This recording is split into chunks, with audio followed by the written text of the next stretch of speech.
to our production of Macbeth, and welcome to the newly named Taunton Performance Arts Center. We are Nemasket Productions. We have recently moved from Middleborough to Taunton, so it pleases me to see a few faces in the audience, okay? Because we weren't sure how this was going to turn out. Before I get started, before the program gets started, just a couple of notes, okay? If you have your phones with you, please shut off the sound, okay? The other thing is that those programs that you have, you're more than welcome to take with you. But if you don't need them, you're just going to toss them away, please leave them behind and we'll recycle them gladly, okay? The third thing is that the show is going to be about 2.5 hours long, so be prepared. But also be prepared to be entertained, okay? There will be an intermission, during which the concession stand will open. They'll have soft drinks and water and perhaps a few snacks, okay? My name is Alberto Rizzotti. I just realized I never even introduced myself. I am the director of the play. For a moment there, I was afraid that we were going to have more actors than the audience. That would have been a first. And I'm glad it didn't turn out that way. You know, when you have 20 people in the cast, a lot can happen during the rehearsal period. This was a pretty difficult road for us.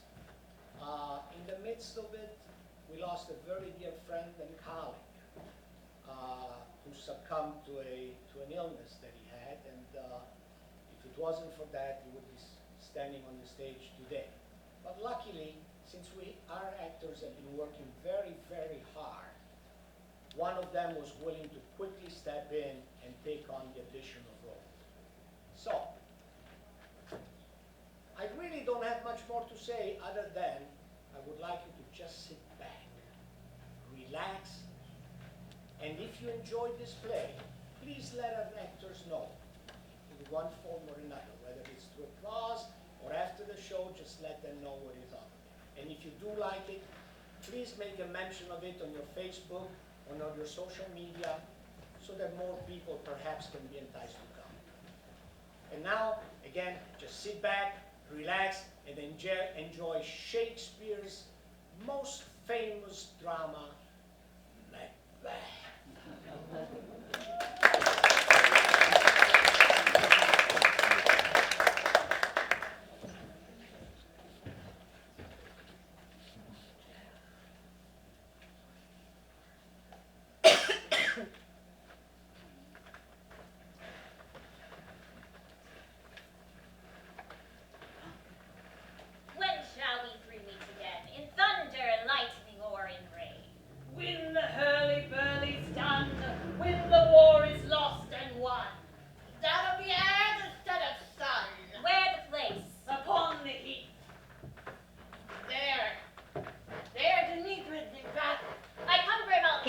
Panic calls, anon. Fair is foul and foul is fair. Hover through the fog and filthy air.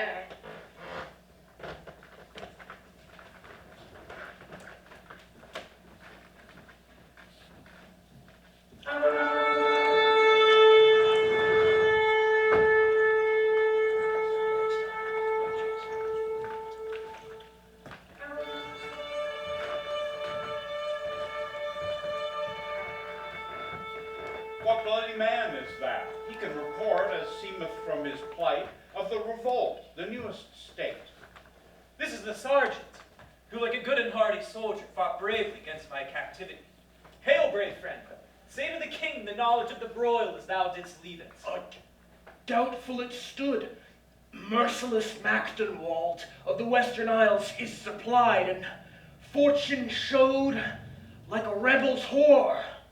But all's too weak, for brave Macbeth, well deserving of that name, with smoked and bloody execution carved his passage, till he faced the slave, who ne'er shook hands nor bid him welcome, till he unseamed him from the nave to the chops, and fixed his head on our battlements. Oh, valiant cousin, worthy gentleman.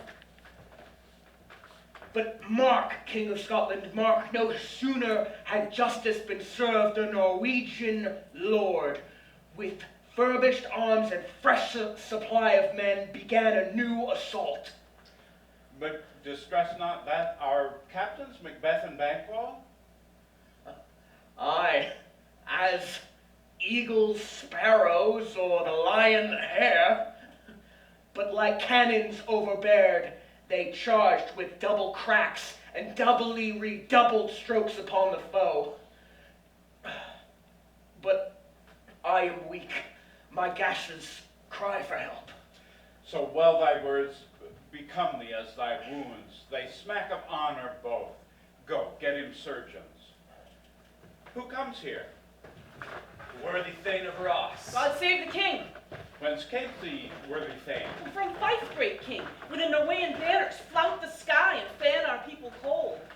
Norway himself, with terrible numbers, assisted by that most disloyal traitor, the Thane of Cawdor, began a dismal conflict, till that Bellona's bridegroom, lapped in proof, confronted him with self-comparisons, point against point, rebellious arm against arm, curbing his lavish spirit, and to conclude, the victory fell on us!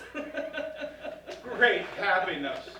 Now, Sweno, the Norway's king, craves composition, nor would we deign him burial of his men till he dispersed at St. Colm's Inch $10,000 to our general use.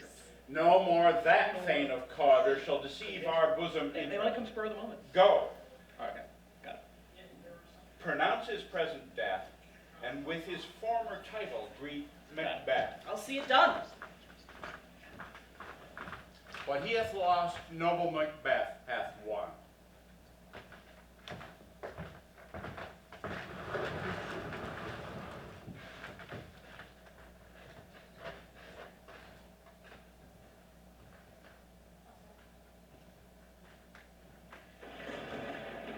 Where hast thou been, sister? Killing swine. Sister, will thou? A sailor's wife had chestnuts in her lap, and munched and munched and munched.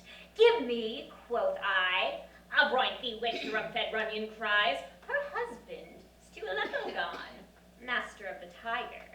But in a sieve thou thither sail, and like a rat without a tail, I'll do, and I'll do. I'll give thee wind. Thou art kind. And I another. I myself have all the other, and the very ports they blow, all the quarters that they know in the shipman's card. I'll drain him, dry as hay. Sleep shall neither night nor day hang upon his penthouse lid. He shall live, a man forbid. Weary 7 nights, 9 times 9 shall he dwindle, peak and pine. Though his bark cannot be lost, yet it shall be tempest tossed. Look what I have. Show me. Show me. Here I have a pilot's thumb. Racked as homeward he did come. A drum, Macbeth doth come. The Weird sisters, hand in hand, hosters of the sea and land, thus to go about, thrice to thine, and thrice to mine, and thrice again to make up 9. Peace, the charm's wild stuff. So foul and fair a day I have not seen. How far is it called to Forez? What are these? So withered, so wild in their attire that look not like the inhabitants of the earth, and yet are all. Live you, or are you aught that men may question? I do think they can understand me, for each at once her choppy finger lying upon her skinny lip. You should be women, and yet your beards forbid me to interpret that you are so. Speak if you can. What are you? All hail Macbeth. Hail to thee, Thane of Glamis. All hail Macbeth. Hail to thee, Thane of Cawdor. All hail Macbeth. Thou shalt be king hereafter. Good sir, why do you start and seem to fear things that do sound so fair? In truth, are ye fantastical, or that which outwardly ye show? My noble partner, you do greet with present grace and great prediction. fiction of royal having and of noble hope, but you speak not. If you can see into the seeds of time and say which grain will grow and which will not, speak then to me, who neither beg nor fear your favors nor your hate. Hail, Hail! Hail! lesser than Macbeth, and greater. Not so happy, yet happier still. Thou shalt get kings, though thou art none. So all hail Macbeth and Banquo. Banquo and Macbeth all hail. Stay, you imperfect creatures. Tell me more. By the death of Sinel, I know I am the Thane of Glamis, but how of Cawdor? The Thane of Cawdor lives, a prosperous gentleman, and to be king lies not within the prospect of belief, no more than to be Cawdor. So say from whence you gain this strange intelligence, and why upon this blasted heath you have stopped our way with such strange intelligence. Speak. Whither are they vanished? Into the air. And what seemed corporal melted like breath into the air. Such things here as we do speak about, or have we eaten of the insane root that takes reason prisoner? Your sons will be kings. You shall be king. Up and Thane of Cawdor. Went it not so? Oh, to the self-same tune and words. Who's here? Cousins. The king hath happily received, Macbeth, the news of thy success. And when he reads thy personal adventure in the rebels' fight, his wonders and his praises do contend which should be thine or his. Silenced with that, and viewing over the rest of the self-same day, he finds thee in the stout Norwegian ranks. Nothing afeard of what thyself didst make, strange images of death.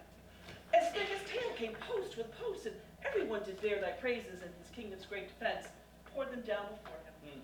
We are sent from his majesty, bring thee thanks, only to herald thee into his sight, not pay thee. And for an earnest of a greater honor, he bade me, from him, call thee Thane of Cawdor, in which addition hail, most worthy Thane, for design. Can the devil speak true? Thane of Cawdor lives. Why do you dress me in borrowed robes? Who was the Thane lives yet, but after heavy judgment bears that life which he deserves to lose. Whether he was combined with those of Norway, or did line the rebel with hidden help and vantage, or that with both he labored in his country's wreck, I know not. But treason's capital, confessed and proved, have overthrown him. Glamis and Thane of Cawdor. The greatest is behind. Thank you for your pains. Do you not hope your children will be kings when those that gave Cawdor to me promise no less to them? That entrusted home might yet enkindle you unto the crown, besides the Thane of Cawdor, but 'tis strange. And oftentimes, to win us to our harms, the instruments of darkness will tell us truths, win us with honest trifles, to betray us in deepest consequence. Cousins, a word, I pray you. Two truths are told as happy prologues to the swelling act of the imperial theme. Thank you, gentlemen. Supernatural solicity cannot be ill, cannot be good. If ill, why have you given me an earnest of success? I am Thane of Cawdor. Good. Why do I yield to that suggestion whose horrid image doth unfix my hair and make my seated heart knock in my ribs against the use of nature? Present fears are always less than horrible imaginings. This thought, whose murder yet is but fantastical, shakes so my single state of man that function is smothered in surmise, and nothing is but what is not. Look how our partners wrapped. If chance will have me king, why, chance may crown me without my stir. New honors come upon him, like our strange garments, cleave not to their mold, but with aid of use. Come what Come May, time and the hour runs through the roughest day. Worthy Macbeth! Oh! We stay upon your leisure. Oh, give me your favor. My dull brain was wrought with things forgot. Kind gentlemen, your pains are registered. Every day I turn the leaf to read them. Let us towards the king. Think upon what hath chanced, and at more time, the interim having waited, let us speak our free hearts, each to the other. Very gladly. Until then, enough. Come, friends.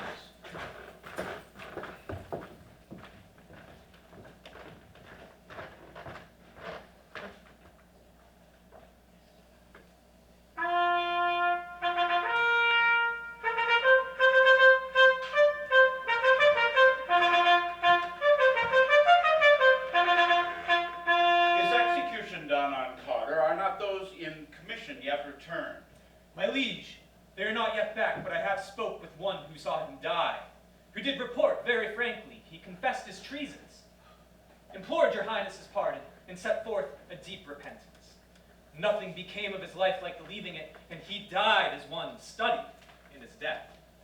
To throw away what he owed most dearly, as it were a careless trifle. There's no art to find the mind's construction in the face. He was a gentleman on whom I built an absolute trust.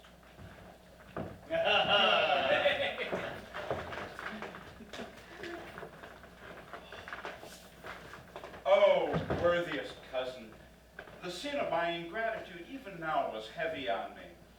Thou so far before that swiftest wing of recompense is slow to overtake thee.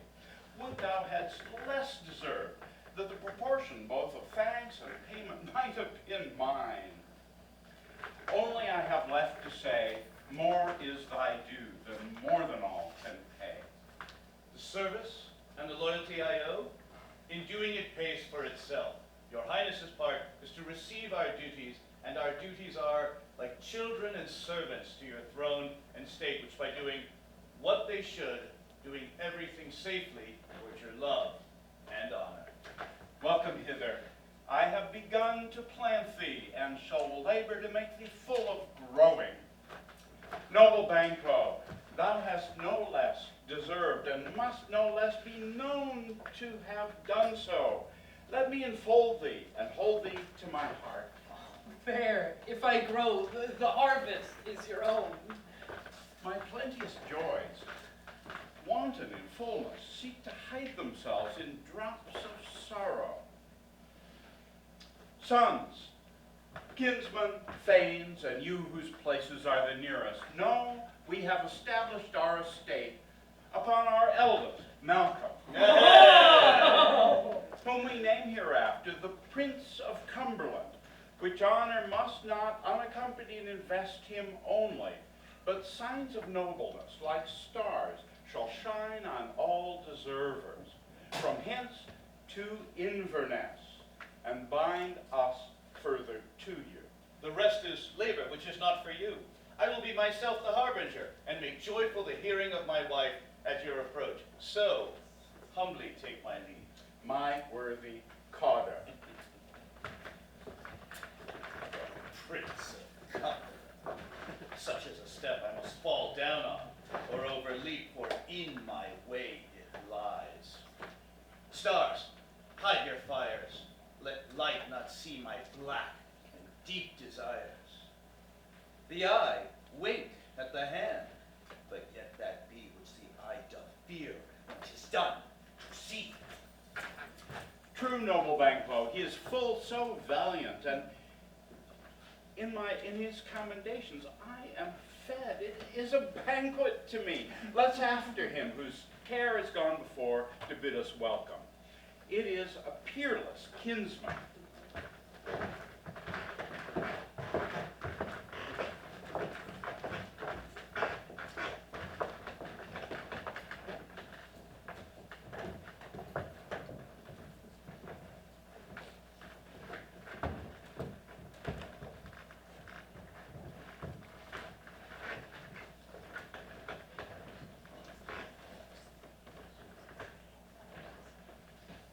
They met me in the day of success, and I had learned by their perfect report that they have more in them than mortal knowledge. When I burned in desire to question them further, they made themselves air, to which they vanished. Whilst I stood wrapped in the wonder of it, came missives from the king, who all hailed me Thane of Cawdor, by which title before these weird sisters saluted me, and referred me to the coming on of time with, Hail, King, that shalt be. This I have thought good to deliver to thee, my dearest partner in greatness, that thou may not lose in the dews of rejoicing by being ignorant of what greatness is promised to thee. Lay it to thy heart, and farewell.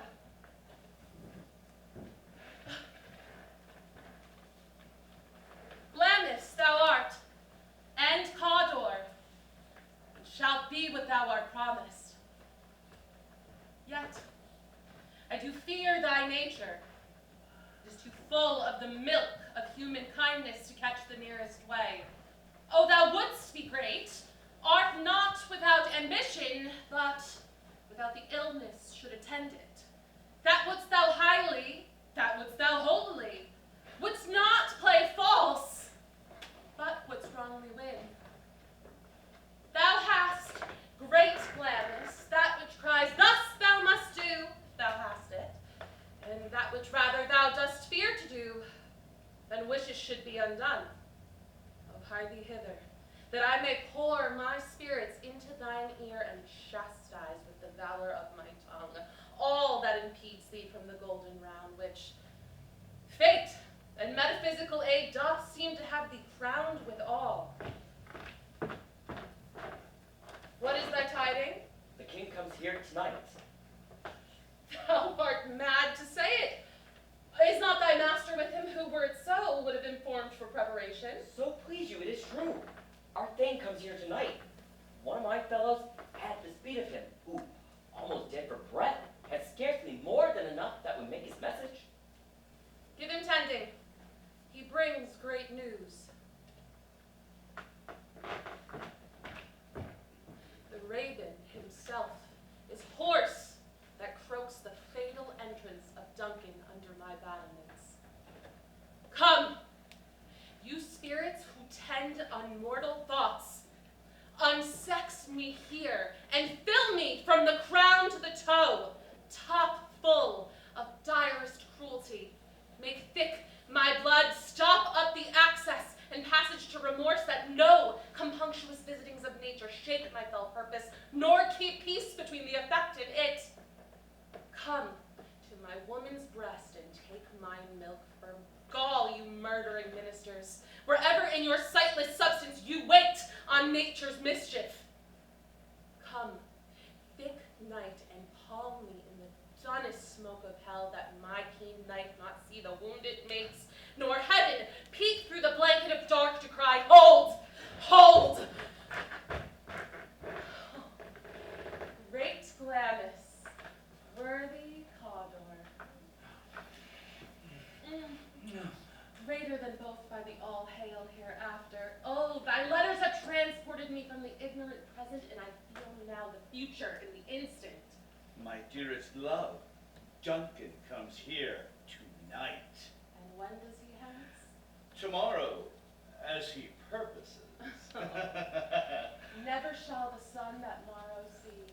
Oh, your face, my Thane, is a book on where men may read strange matters, to beguile the time, look like the time.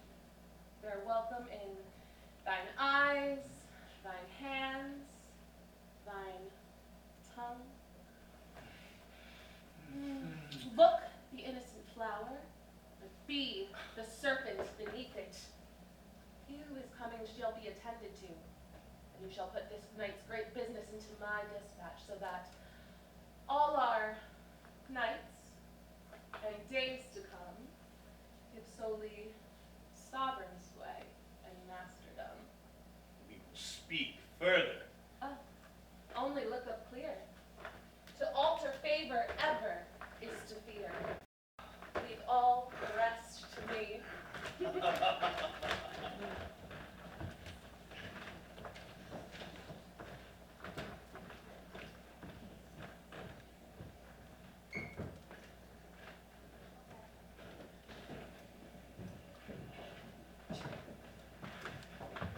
castle hath a pleasant seat.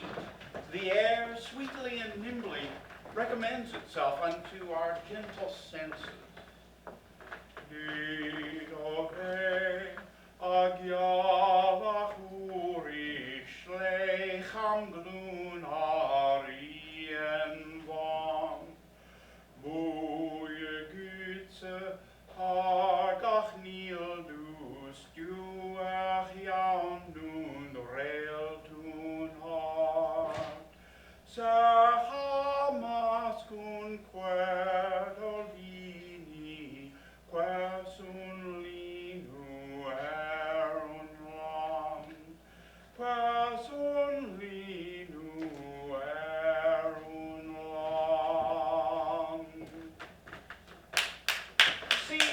See our honored hostess.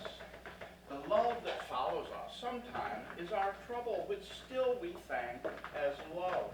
Herein we teach you how you shall bid God heal us for your pains and thank us for your trouble. All our service in every point, twice done and then done double, were but poor and single business to contend with those honors, deep and broad, which you lay upon our house. Although for those dignities of late, and those recently heaped up to them, we rest your hermits. Where's the Thane of Cawdor? We coursed him at the heels and had a purpose to be his purveyor. But he rides well, and his great love, sharp as his spur, hath holp him to his home before us. Dear and noble hostess, we are your guest tonight. All our service in every point twice done, we have what is ours own, to in Compton audit at your highness' pleasure, only to return your own. Give us your hand, and conduct me to mine host. We love him highly and shall continue our graces toward him. By your leave, hostess.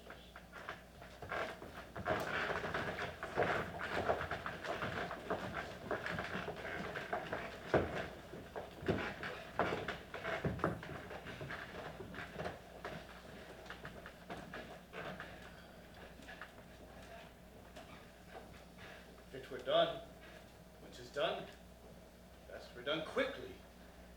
We still have judgment here, in these cases, that we do but teach bloody instructions, which being taught return to plague the inventor. This even-handed justice commends the ingredients of our poison chalice back to our own lips. He's here in double trust. First, as I'm his kinsman and subject, strong both against the deed, and as his host, who should against his murderer bar the door, not bear the knife myself. And this Duncan, oh, this Duncan, born whose faculties so meek, have been so clear in his great offices that his virtues will sing like angels trumpet-tongued against the deep damnation of his off-taking. The tears shall drown the wind.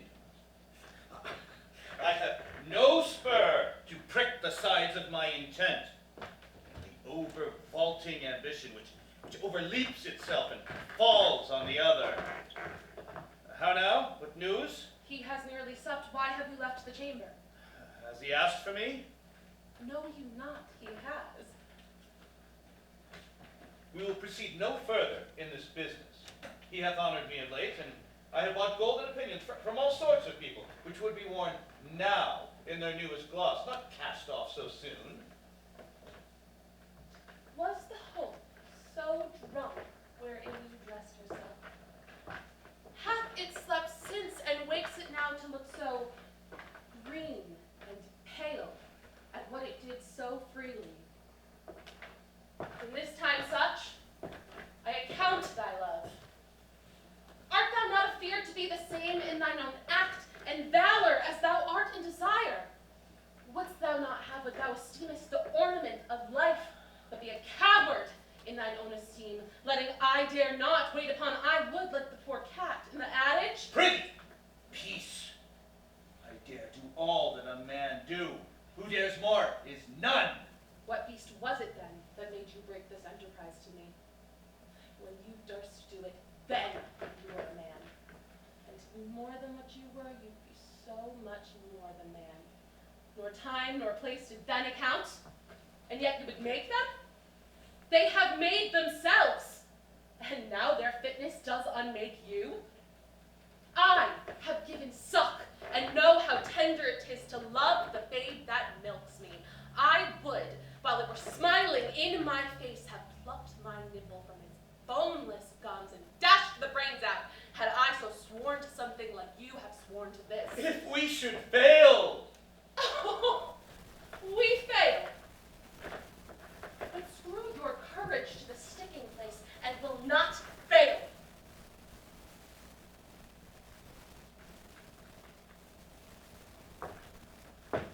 When Duncan is asleep, where he'd rather his day's hard journey should soundly invite him, his two chamberlain will eye with wine and with sail, so convinced that memory, the warder of the brain, shall be but a fume, and the receipt of reason, a limbic only.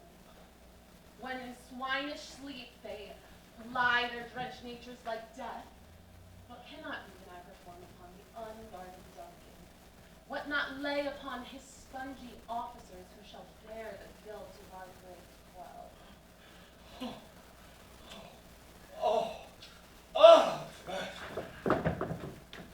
Bring forth men, children only, for thy undaunted mettle should compose nothing but men. Will it not be received when we have marked with blood those sleepy two of his chamber, and use the very daggers that they have done it? Who dares receive it other when we shall make our griefs and clamors roar upon his death? I am settled, and bend up each corporal agent to this terrible task. Away and mock the time with fairest show. False face must hide what false heart doth know.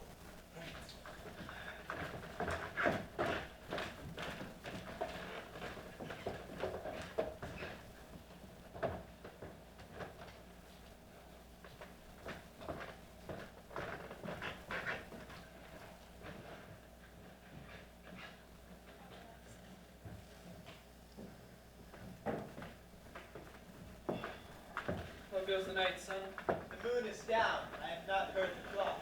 She goes down at 12. I take it 'tis later, sir. Old. Take my sword. There's husbandry in heaven. Her candles are all out. A heavy summons weighs upon me like lead, and yet I would not sleep. Merciful powers restrain in me the cursed thoughts that nature gives way to in repose. My sword, who's here? Friend. What? Not yet abed. King's at rest. He hath been in most unusual pleasure. He sends great larges to your offices. Oh, this diamond, he greets your wife withal? And with the name of most kind hostess, and shut up in measureless content. Being unprepared, my will becomes the servant to defect that which else should free have wrought. All's well. The last night I dreamt of the weird sisters, and to you these seem to show some sort of truth. I think not of them. Yet, when we shall entreat an hour to serve, I would spend it on some words upon that business, if you would grant the time.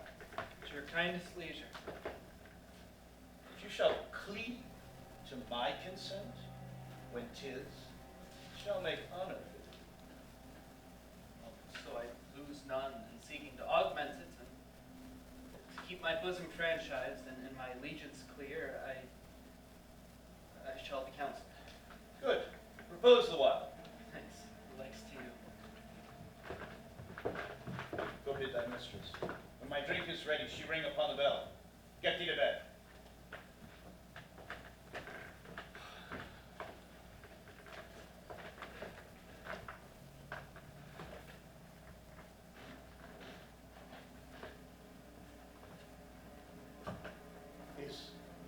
This is a dagger, which I see before me. The handle towards my hand. Come, clutch thee. Have thee not, yet see thee still.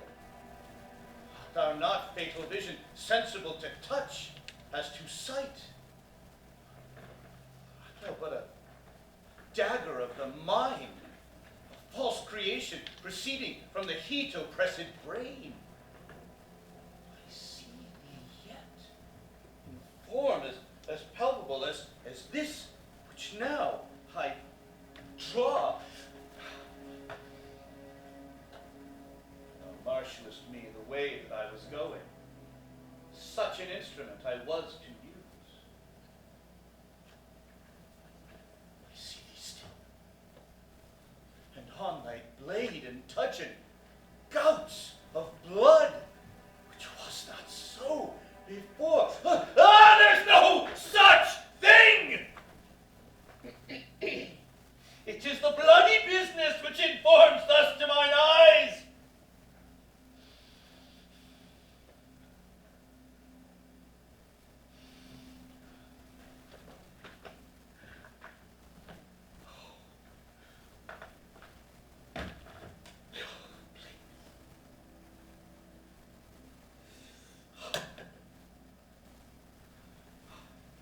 Thou sure and firm said earth, hear not my steps which way they walk, for fear thy very stones prate of my whereabouts, and take the present horror from the time with which it now suits. Well, as I threat, he lives.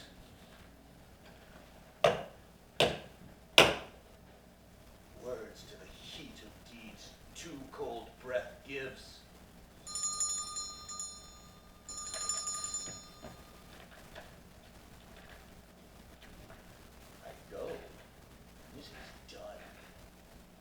Bell invites me. Hear it not, Duncan, for it is a knell that summons thee to heaven or to hell.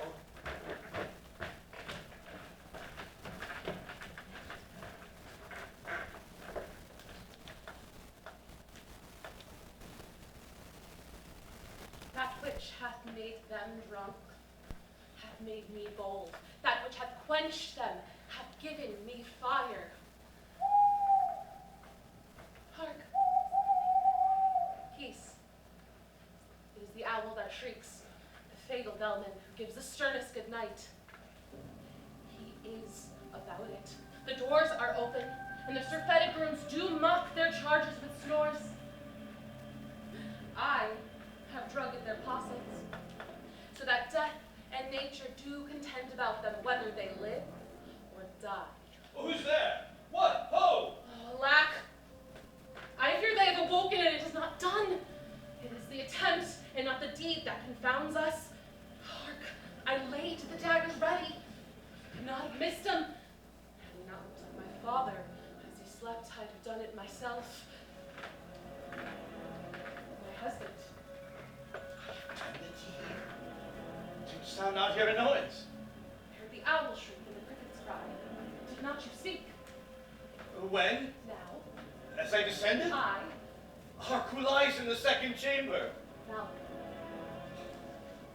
This is a sorry sight. Foolish thought to say a sorry sight. This one did laugh in his sleep, and another cried, murder! But they did wake each other. Stood, heard them. But they did say their prayers and amend them back to sleep. One did say, God bless us, and amen the other. As if they saw me standing there with these hangman hands. to their fear. I could not say amen when they did say God bless us. Consider it not so deeply. Wherefore could I not say amen? I was much in need of blessing, and amen stuck in my throat. These things must not be thought of in this way. Thus, it will make us mad. I thought I heard a voice cry. Sleep no more. Macbeth hath murdered sleep, and so Macbeth shall sleep no more. What do you mean? Innocent sleep. Sleep that knits up the raveled sleeve of care. The death of each day's life, sore labors, bath, the balm of hurt minds. Second nature's course, the chief nourisher of life's feast. What do you mean? Still, the voice cried all through the house, sleep no more. Glamis hath murdered sleep, and therefore Cawdor shall sleep no more. Macbeth shall sleep no more. Who was it that thus cried? Why, worthy Thane, you do unbend your noble strength to think so brain-sicken of such things. Go, get some water and wash this filthy witness from your hands. And why did you bring the daggers from this place? They must lie in the chamber. Go and smear the faces of the grooms. I'll go no more. I'm afraid to think what I have done. Infirm of purpose. I'll look on it no more. Give me the daggers! Sleeping and the dead are but pictures. It is the eye of a child that fears the painted devil. Now if ye do bleed, I will gild the faces of the grooms with all, for it must appear their guilt.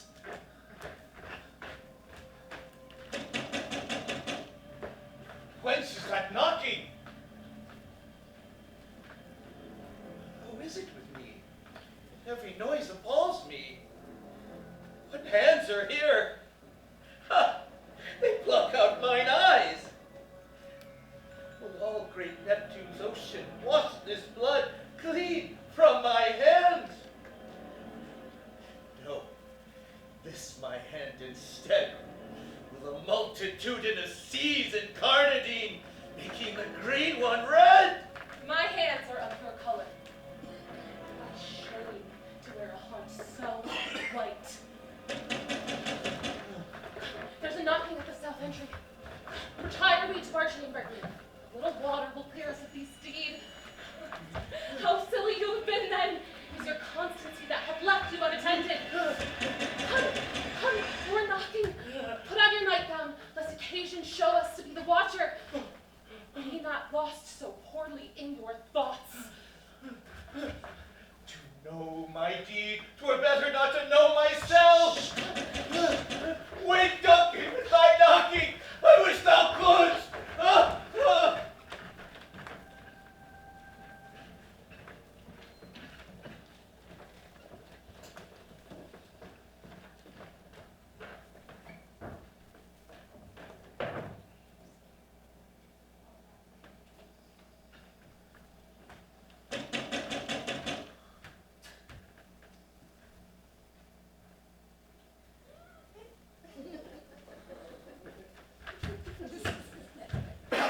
Here's a knocking indeed. If a man were porter of Hell's Gate, he should have old turning the key. Knock, knock, knock. Who is there in the name of Beelzebub? Here's a farmer who hanged himself on the expectations of plenty. Oh, come in. Have napkins now about you. You can find them in the bathroom. You'll sweat for it. Knock, knock, knock. Who is there in the in the other devil's name? Faith, he's an equivocator who could swear in both scales against either scale. Who committed treason enough, for God's sake, yet couldn't equivocate yourself into heaven. Oh, come in, equivocator. Knock, knock, knock. Knock, knock. to jokes. Knock, knock. Who's there? Macbeth. Macbeth. Don't say that name! You want someone to die? Jesus! Here's an English tailor come hither, who stole out of a French hose. Come in, tailor, you can roast your goose. Knock, knock! Never quiet! What are you? This place is too cold for hell. I'll devil porter it no further. Yeah, now, I had thought to let in some of all perfections that go the primrose way to the everlasting bonfire. Anon, anon.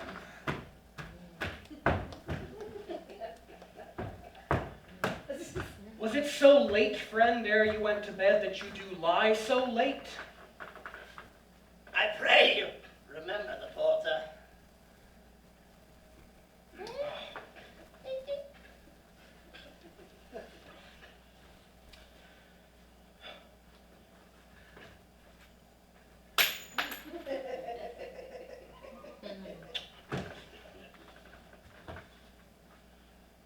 Faith, sir, we were carousing till the second cock, 'cause just one cock wasn't good enough. And drink, sir! It's the great provoker of three things. What three things does drink especially provoke? Marry, sir! Nose painting, sleep, and urine. Lechery, sir! It provokes and unprovokes. It provokes the desire and takes away the performance. Therefore, much drink is to be said the equivocator with lechery. It makes him and mars him. It sets him on and takes him off. It persuades him and disheartens him, makes him stand to, and not stand to. In conclusion, it equivocates him in the sleep, gives him the lie, and leaves him. I believe drink gave thee the lie last night. That it did, sir, in the very throat on me. But I requited him for his lie. And I think being too strong for him, though he took my leg sometime, but I made a shift to cast him. Is thy master stir? Ah, our knocking has wakened him. Here he comes. Good morrow, noble sir. Good morrow, both. Is the king stirring, worthy thing? Not yet. He did command me I call timely upon him. I have almost slipped the hour. I will bring you to him. I know this is a joyful trouble to you, but yet 'tis one. In labor's delight, physics pain. That is the door. I'll make so bold a call, for 'tis my limited service. Goes the king hence today? He does. He did appoint so. Night has been unruly. Where we lay, our chimneys were blown down, and as I say, lamentings in the air, strange screams of death, and prophesying with accents terrible of dire combustion and confused offense, new hatched to the woeful time. The absurd bird clamored the livelong night, and some say the earth was feverish and did shake. 'Twas a rough night. Oh, horror! Horror! Horror! Tongue nor heart cannot conceive nor name thee. Oh, what's the matter? Confusion now hath made his masterpiece a most sacrilegious murder hath broke out the Lord's anointed temple and stolen thence the life of the building. What is it you say, the life? Mean you, his majesty? Approach the chamber and destroy your sight. With the new garden do not bid me speak. See and speak yourselves. Awake! Awake! Ring the alarm bell, murder and treason! BANQUO! MALCOM! As from your graves rise up and walk like sprites to countenance this horror! Up, up and see the great doom's image! BANQUO!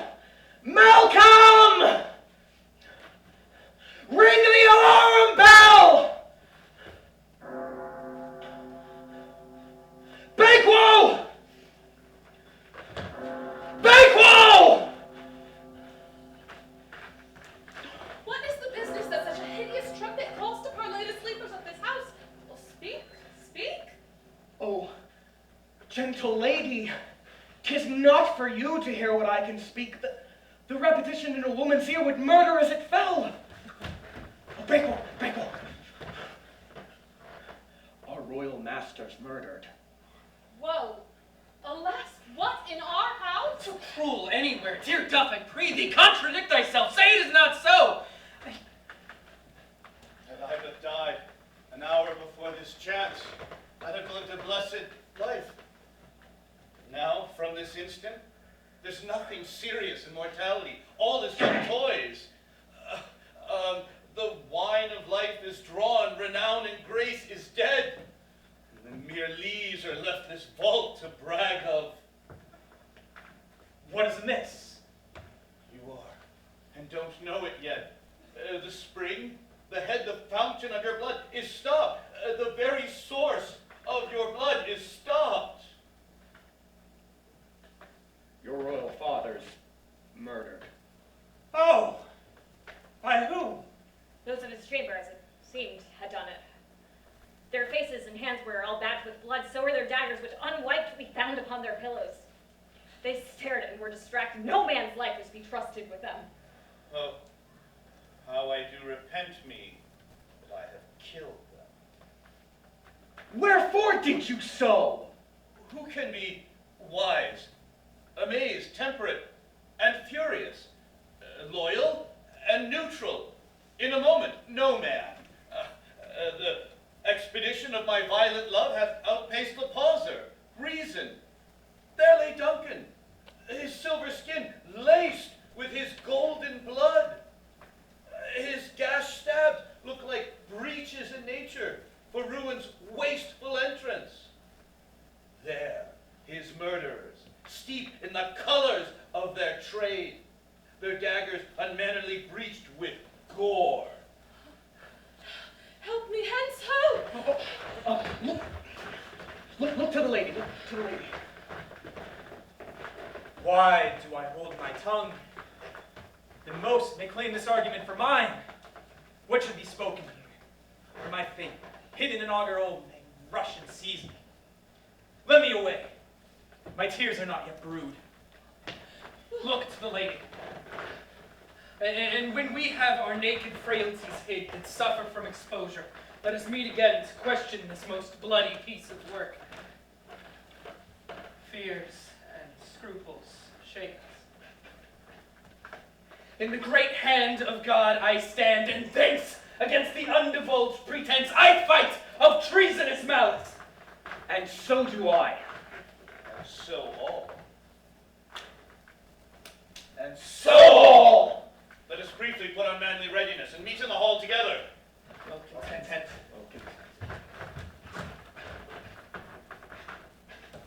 I will not consort with them.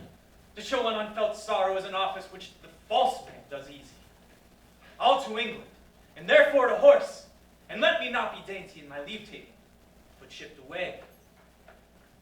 There's warrant in that theft, which steals itself when there is no mercy left.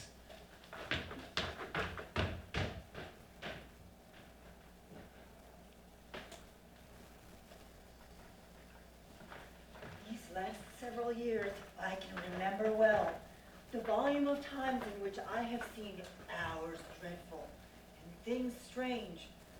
But this sore night hath trifled for knowing. Good friend, thou seest the heavens as troubled with man's act, threatens his bloody stage. By the clock 'tis day, and yet dark night strangles the traveling lamp. Is it the night's predominance or the day's shame that darkness does the face of earth and tomb, when living light should kiss it? 'Tis unnatural. Why, even deeds is done. Tuesday last, a falcon, towering in her pride of place, was by a mousing owl hawked at and killed. And Duncan's horses, a thing most strange and certain, beauteous and swift, the minions of their race, turned wild in nature, broke their stalls, flung out, contending against obedience as they would make war with mankind. 'Tis said they eat each other. They did so, to the amazement of mine eyes that looked upon it. Here comes the good MACDUFF. How goes the world, sir, now? Why? See you not? Is it known who did this more than bloody deed? Those that Macbeth hath slain. Alas the day, what good could they pretend? They were suborned. Malcolm, the king's son, is stolen away and fled, which puts upon him suspicion of the deed. Against nature still, thriftless ambition will raven up thine own life's means. And 'tis most like that serenity will fall upon Macbeth. He's already named and gone to Scone to be invested. Where is Duncan's body? Carried to Combkill, the sacred storehouse of his predecessors and guardian of their bones. Will you to Scone? No.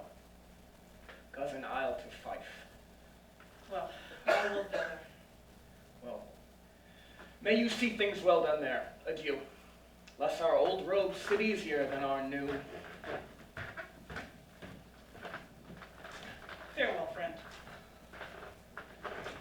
God's benison go with ye, and with all those who would make good from bad, and friend of foe.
Cast it down. King, cod, lance, all as the weird sisters predicted, and yet I fear thou played most foul for it. And yet it was said that it shall not stand in thy posterity, but that I shall be the root and father of many kings. Truth comes from them, as upon thee, Macbeth, their speeches shine. Why, by the verities on thee made good, may they be my oracles as well, and sit me up in loyal hope. Here is our chief guest. We have been forgotten. It would have been as a gap in our great feast, and all thing unbecoming. Tonight, sir, we hold a solemn feast, and I'll require your presence. Impress upon me, your highness, to the which my duty is with an indissoluble tie, forever knit. Ride you this afternoon? Aye, my good lord. You should have else desired your good advice, which still hath been both grave and prosperous in this day's council, but will take tomorrow. Is it far you ride? As far, my lord, as will fill up the time betwixt now and supper. Go not on my horse the better, and I may become a borrower of the night for a dark hour or twain. Fail not our feast. My lord, I shall not. We hear our bloody cousins bestowed in England, not confessing his cruel parricide, filling his hearers with strange invention. But more of that tomorrow, when we shall have cause of state craving us both jointly. Hie thee to thy horse. Adieu, until you return at night. Banquo, goes Fleance with you? My good lord, our time does call upon us. I wish your horses swift and sure of foot, and do commend you to their backs. Farewell. Let all men be master of their time till 7 at night. To make society a sweeter welcome, we shall keep ourselves till supper time alone. Until then, God be with you.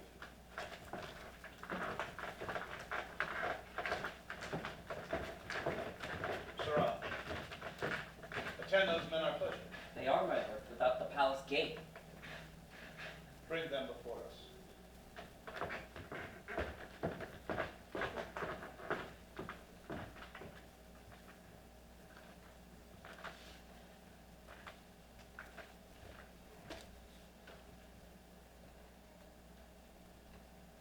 To be thus is nothing but to be safely thus. My fears and BANQUO stick deep, and in his royalty of nature reigns that which would be feared. 'Tis much he dares, and in that dauntless temper of his mind there is a wisdom that guides his valor to act in safety. There is none but he whose being I do fear. And under him my genius is rebuked, as 'twas said, Mark Antony's was by Caesar. Under him, he bid the sisters to speak to him, when first they put the name of king upon my head. And then, prophet-like, they proclaimed him father to a line of kings.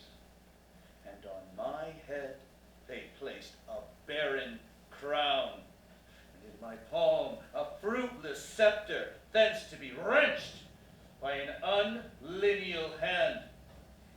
Son of mine succeeding. If that be so, then for BANQUO's issue have I filed my mind. For them have I the gracious Duncan murdered, only for them put rancors in the vessel of my peace, and given my eternal jewel to the enemy of all men, to make them kings, the issue of BANQUO kings. Rather than so come fate into the list, champion me to the utterance. Who's there? Now go to the door and wait there till I call. Was it not yesterday that we spoke together? It was so pleasure, Your Highness. Well then, have you considered of my speeches? How it was he who kept you so under fortune that you thought had been our innocent self? This I made good to you in our last conference, passed in probation with you, how you were held, how crossed, the instruments who wrought with them, and all things else that to half a notion crazed would say, thus did BANQUO. You made it known to us. I did so, and went further, which is the point of our second meeting. Do you find that your patience is so predominant in your personality that you can let this go? Are you so gospel that you can pray for this man and his issue, who bent you low over the grave and beggared thine forever? We are men, my liege. Aye, in the catalogue you go for men, as hounds and greyhounds, mongrels, spaniels, and curs, sloths, water rugs, and demi-wolves, all are clept by the name of dogs. The valued file distinguishes between the swift, the slow, the subtle, the housekeeper, the hunter. Everyone by the gift bountiful heaven has in them stood, as to the addition that makes them differ from the bill that writes them all the same. So, as of men. Thus, if you have a station in the file, not in the worst rank of manhood, say it, and I will put in your bosom that business whose execution takes your enemy off and grapples you to the love and heart of me, who wears our help but sickly in his living, but in his death is perfect. I am one, my liege, whom the vile blows and buffets of the world hath so incensed that I am reckless when I do despite the world. And I another, so weary with disaster, tugged with fortune, that I'd set my life on any chance to mend it or be rid on it. Both of you know BANQUO is your enemy, True, my lord. and so is he mine, and in such bloody distance that every minute of his being thrusts against my very nearness of life. Now, I could, with bald-faced power, sweep him from my sight, and and bid my will about you. But I must not. For certain friends that are both his and mine, which I must not drop, but wail his fall, will I myself cast down.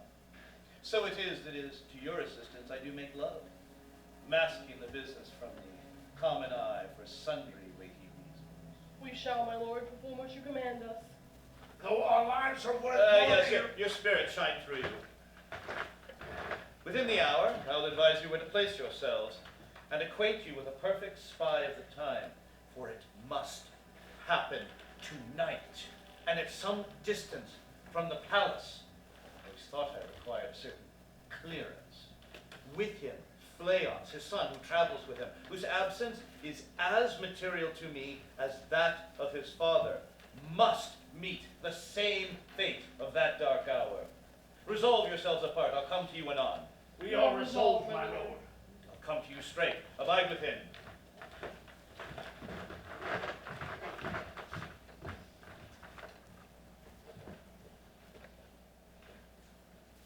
It is concluded. Banquo, thy soul's flight, if it finds heaven, finds it tonight.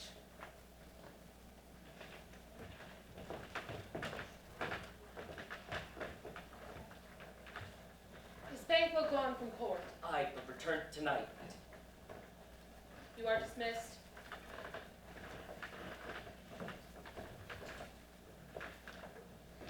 Naughts have, all spent when desire is got without content. 'Tis better to be that which we destroy than in destruction dwell in doubtless joy. Well, how now, my lord? Why do you sit alone? Of sorriest fancies your companions making, using thoughts that should have indeed died with them that they think on. Things without remedy should be without regard. What's done is done. The snake is scorched, not killed. She will close and be herself, whilst our poor Malice remains in danger of her former tooth. Let the frame of things disjoint. Both of the worlds will suffer ere we shall eat a meal in fear and sleep in the affliction of these terrible dreams that shake us nightly. Better to be with the dead, whom we, to gain our peace, have sent to their peace, than to this torture of the mind, to lie in restless ecstasy. Duncan's in his grave, and after life's long fever, he sleeps well. Treason's done its worst, nor steel, poison, domestic malice, foreign levy, nothing can touch him. Gently, my lord. Sleek over your rugged looks. Be bright and jovial for your guests tonight. So shall I, my love, and so I pray thee you. Apply your remembrance to Banquo. Present him with evidence both with eye and tongue, unsafe the while that we must lave our honors in these flattering streams and make our faces visards to our heart, disguising what they are. You must leave this. Oh, full of scorpions is my mind, dear wife.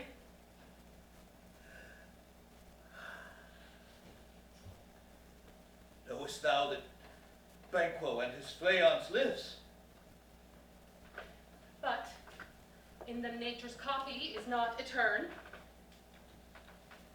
There's comfort yet. They are assailable. Be thou then jocund. For ere the bat has finished its cloistered flight, ere the shard-born beetle to black Hecate's summons with its nightly hums hath rung its dawn's nightly peal, there shall be done a deed of dreadful note. What is to be done? Remain ignorant of the knowledge, my dearest Chuck, till thou applaud the deed. night, and scarf up the tender eye of pitiful day, and with thy bloody and invisible hands, cancel and tear to pieces this bond that keeps me pale.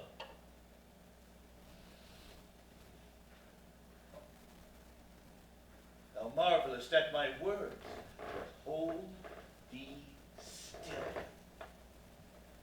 Deeds ill begun make themselves strong by ill. So prithee, come with me.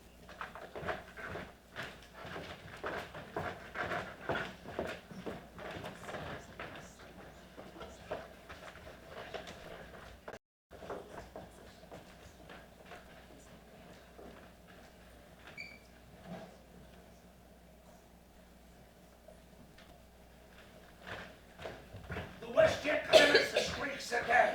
Now spurs the ladder traveller apace. It gains the timely aim, and near approaches the subject of our watch. Hark, I go horses. Give me a light there. Ho! Then 'tis he, the rest of the with a note of expectation are here in the court. His horses go about.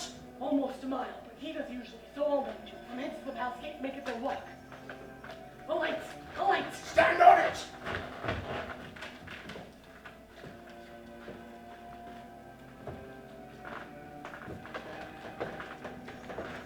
It'll be rain tonight. Let it come down! Treachery! Fight! Land! There's but one down, the sun is fled, we want this half of our fare. Well, let us away. Say what has been done.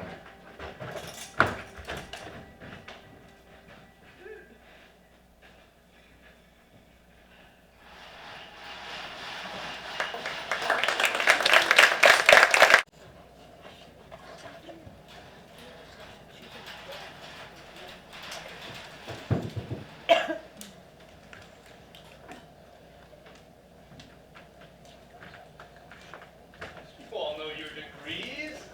From first to last, sit down. You're all welcome. Thanks to your majesty. I will play the humble host and sit in the midst. Our hostess keeps her station, but in best time, we will require her welcome. Oh, pronounce it for me, sir, to all our friends, for in my heart they are welcome. See, they encounter thee with their heartfelt thanks. Both sides are equal.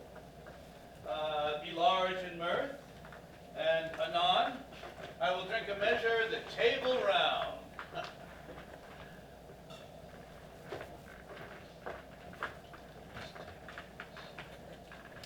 There's blood on thy face.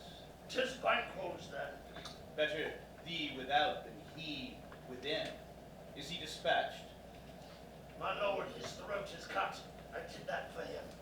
Thou art the best of the cutthroats, but he's good that did the same for Fleance. If thou didst that, thou art the nonpareil. My royal highness, Fleance has escaped. And comes my fit again.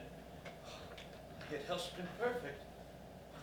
Whole as the marble, founded as the rock, as broad and general as the casing air.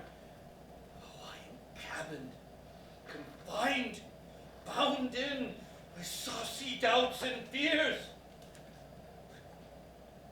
But BANQUO's safe. I, my lord, safe in a ditch he bides, with 20 trench gashes in his head, and laced to death to nature. Thanks for that. There the grown serpent lies. The worm that's fled hath in him nature that in time venom will breed. But teeth for the present. Get thee gone. We'll hear ourselves again tomorrow. My lord, you do not give the cheer. The feast is sold that is not often vouched, while 'tis making, 'tis given with welcome. Why, to feed were best at home. From thence the sauce to meat is ceremony. Meeting were bare without it. Sweet worms. Good digestion, wait upon appetite, and health on both. May it please your highness, sit. Had we under our roof had we under our roof our country's honor, were the graced person of BANQUO present, who I may rather challenge for unkindness than pity for mischance. His absence, sir, lays blame upon his promise. Please at your grace to sit with us. The table's full. Here's a place reserved, sir. Where? Here, my good lord. Ah! What is it that moves your highness? Which of you have done this? What, my lord? Thou canst not say I did it. Shake not thy gory locks at me. Gentlemen, rise. His highness is not well. Worthy friends, my lord is often thus, and has been since his youth. Pray you, regard him not. You shall extend his passions and anger him further. Drink, please. Regard him not. Are you a man? Aye, and a bold one too, that dare look upon that which would appall the devil. Proper stuff. This is the very painting of your fear. This is the air-drawn dagger that you said led you to Duncan. Oh, these flaws and starts, impostors to true fear would well become a woman's tale by a winter's fire, authorized by her granddam. For shame, why do you make such faces when all is told to look upon a stool? Prithee, look, behold, see there. Lo, what sayest thou? Why, I care not. If thou canst not, speak too. If charnel houses and our graves will send those we buried back to us, shall be the maws of kites. What quite unmanned in folly. As I stand there, I saw him. Why? For shame.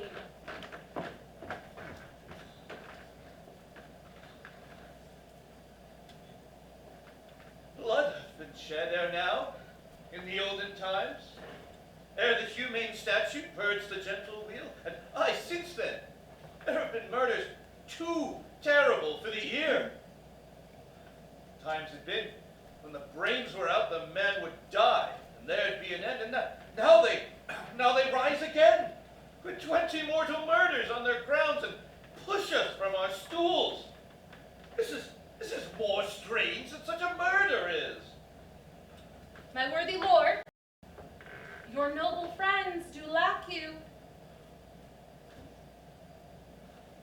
I forget. Do not muse at me, my worthy friends.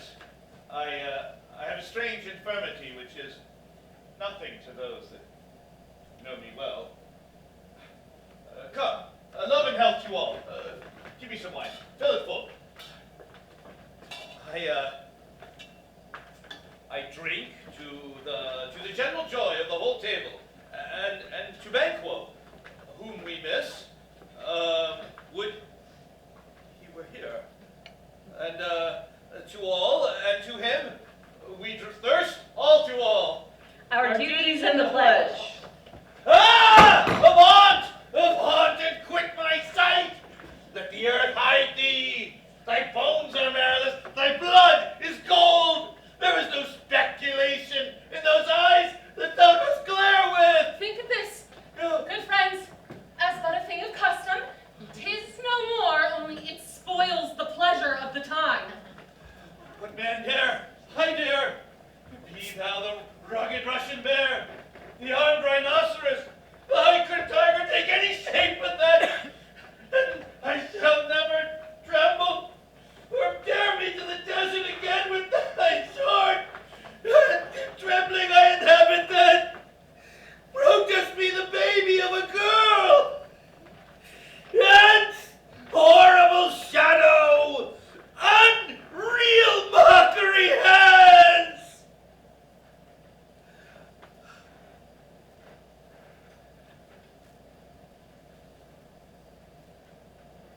Why, being gone, I am a man again. Pray sit you still. You have displaced the mirth, broken the good meaning of the most admired disorder.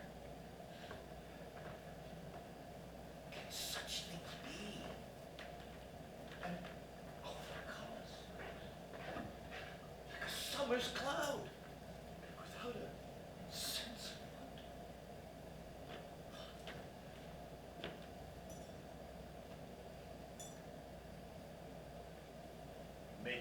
strange disposition I owe. But I think that thou canst see such sights and keep the natural ruby of your cheeks, whilst mine are blanched with fear. What sights, my lord? Pray you, question him no more. You shall enrage him. At once, good night. Stand not upon the order of your going, but go at once. Good night, and better health attend his A majesty. kind good night to all. Good night.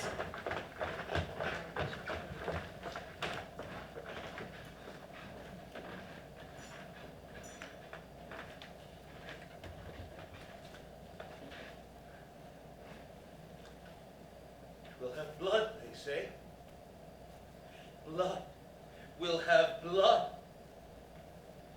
Gravestones have been known to move and trees to speak. Augurs and the relations of men have, with magpies and sloths and rooks, brought forth the secretest man of blood. Oh. What is the night? Almost at odds with the morning. Which is which?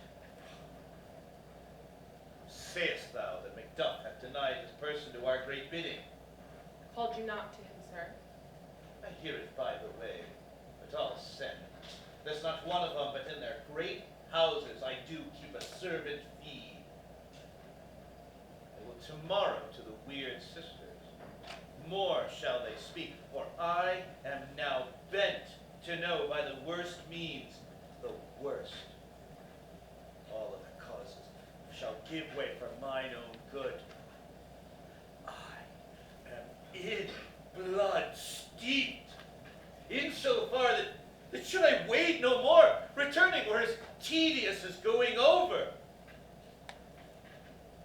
Strange things I have in my head that will to end, which must be acted ere they be scanned. You lack the season of all natures. Sleep.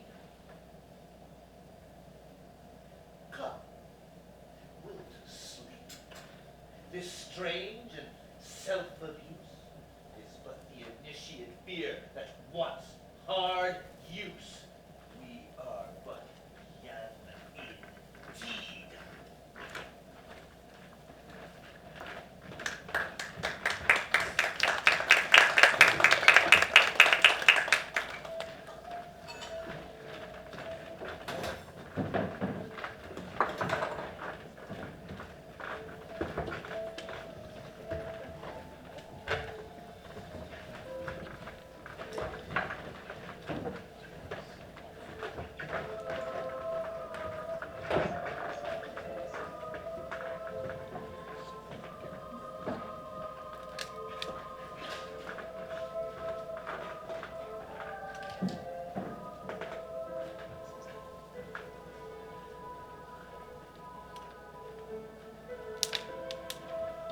Why, how now, Hecate?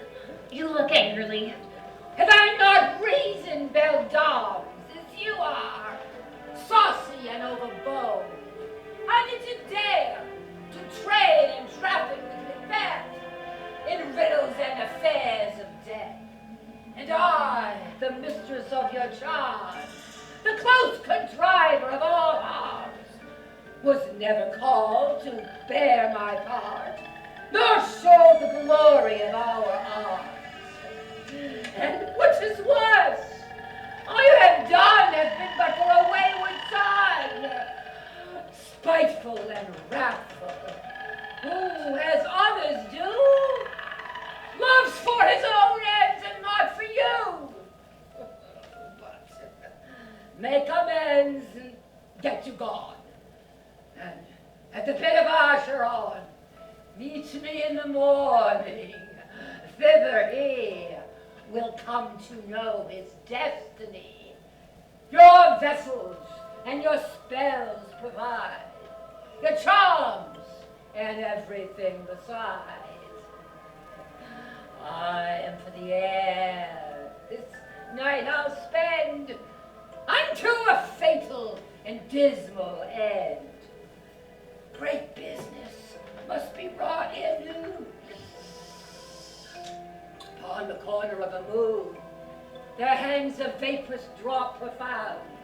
I'll catch it ere it comes to ground. That still by magic sleight shall raise such artificial sprite as by the strength of their illusion shall draw him on to his confusion. He shall spurn fate, scorn death, and bear his hopes of wisdom, grace, and fear. And you all know, security is the mortal's chiefest enemy. Come away! I'm called out. My little spirit, see, sits on a foggy cloud and waits for me. Come, let's make haste. She'll soon be back again.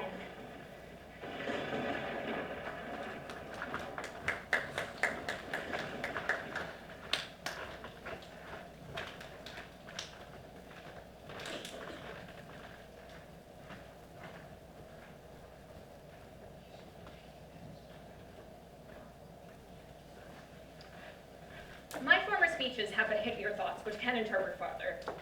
Only I say things have been strangely born. The gracious Duncan was pitied of Macbeth. Marry, he was dead. The right valiant Banquo walked too late. Who you may say, if it so please you, Fleance killed for Fleance fled. Men must not walk too late. Who cannot want the thought how monstrous it was for Malcolm to kill his gracious father? Damned fact. How it grieved Macbeth. Did he not straight and pious rage the two delinquents tear that were the thralls of drink and slaves of sleep? Was not that nobly done? Aye, and wisely too, for it would have angered any heart alive to hear the men deny it. So I say, he has borne all things well. And I do think, had he Duncan's son under his key, and as it please heaven he shall not, he would find what was to kill a father. So should Fleance. But peace, for from broad words, and because he failed his presence at the tyrant's feast, I hear Macduff lives in disgrace. Sir, can you tell where he bestows himself? The son of Duncan, for whom this tyrant holds the due of birth, lives in the English court and is received of the most pious Edward with grace and high respect. Thither Macduff is gone to pray the king and warlike SIWARD, that by the help of these we may again give our tables meat and sleep our nights. This report hath so exasperate the king that he prepares for some attempt of war. Sent he to Macduff? He did, and with an absolute "Sir, not I," the messenger turns me his back as who would say, "You'll rue the time that clogs me with this answer." And that well might advise him to caution to hold what distance his wisdom can provide. Some holy angel fly to the court of England and unfold his message ere he come. That a swift blessing may return to this our suffering country under a hand accursed. I'll send my prayers with him.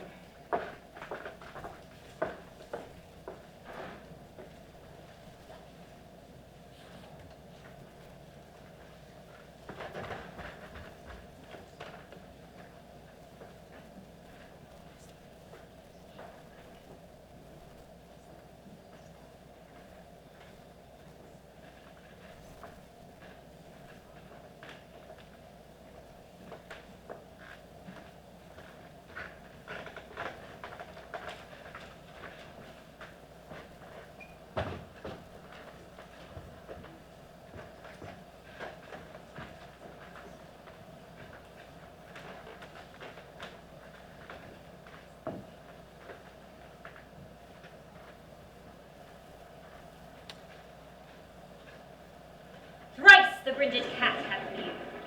Thrice and once the hedge pig whine. Hark, ye cry, 'tis time, 'tis time. Round about the cauldron go. In the poisoned entrails throw, toad that under cold stone, days and nights has 31, sweltered venom sleeping got, boil thou first in the charmed pot. Double, double toil and trouble, fire burn and cauldron bubble. Fillet of a fenny snake, in the cauldron boil and bake. Eye of newt and toe of frog, wool of bat and tongue of dog, adder's fork and blindworm sting, lizard legs and howlet's wing, for a charm of powerful trouble, like a hell-brought boil and bubble. Double, double toil and trouble, fire burn and cauldron bubble. Scale of dragon, tooth of wolf, witch's mummy, mine, gulf. Of the raven salty shark, root of hemlock digged in the dark, liver of blaspheming Jew, gall of goat and slips of yew, silver by the moon's eclipse, nose of Tartar and Turk's lip, fingers strangled birth delivered babe, ditch delivered by a drab, make this gruel thick and slab, add thereto a tiger's chaudron, for the ingredients of our cauldron. Double, double toil and trouble, fire burn and cauldron bubble. Cool it with some baboon's blood, now the charm is firm and good. Oh, well done! I commend your pains, and everyone shall share in the gains. And now, about the cauldron, sing! Like elves and fairies in a ring, enchanting all that you put in. By the pricking of my thumb, something wicked this way comes! Out locks whoever knocks.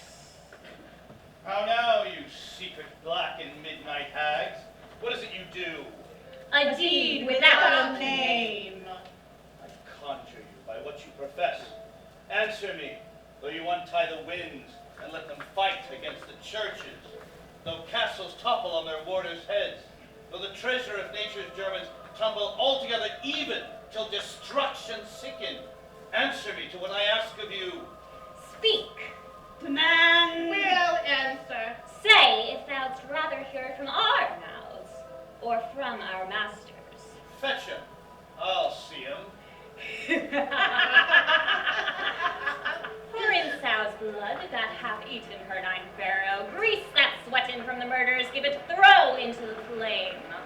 Come high or low, thyself and office deftly show.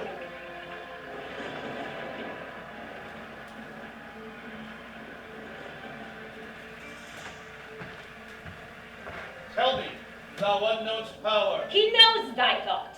Hear his speech, but say thou not. Macbeth! Macbeth! Macbeth! Beware MacDuff! Beware the Thane of Fife! Dismiss me! Enough! Whatsoever thou art, for thy good caution. Thanks. But one word more. He will not be commanded. Here's another more potent than the first.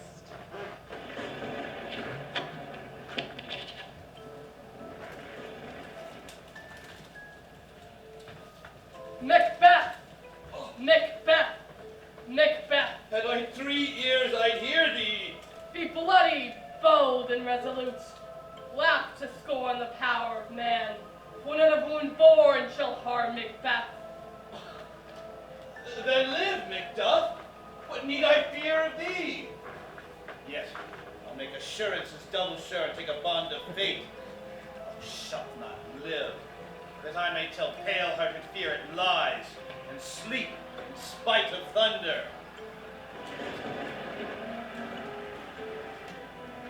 But what's this that rises like the issue of a king, and on its baby's brow the round and top of sovereignty? Listen, but Speak not to it. Be lion metal proud and take no care who chaves, who frets, or where conspirers are. Macbeth shall never vanquished be until great Burnham Wood to high Duncan Hill shall come against him.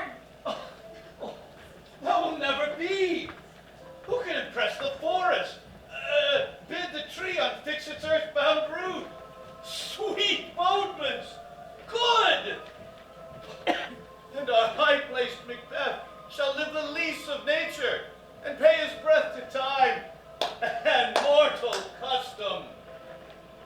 Yet, there's one thing that makes my heart throb. Tell me if thou art can tell so much. Shall Banquo's issue ever reign in this kingdom? Seek To know no more. I will be satisfied. Deny me this, and an eternal curse fall on thee. Let me know. Oh, what is that noise? Show! Show his eyes and grieve his heart. Come like shadows, so depart.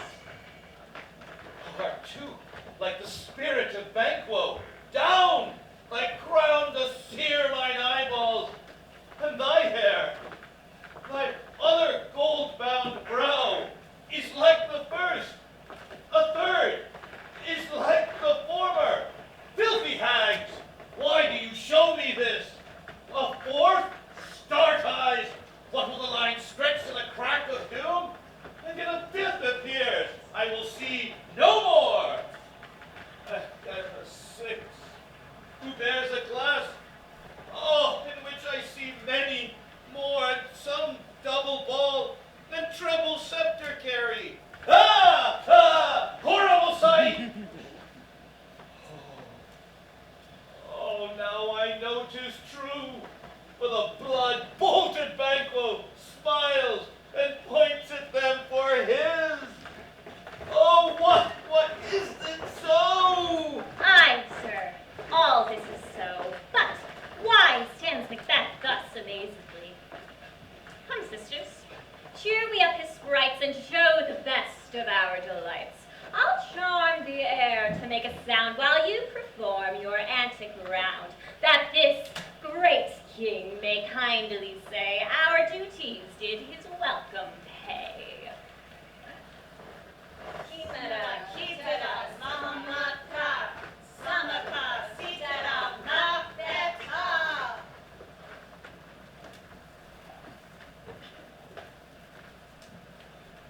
What?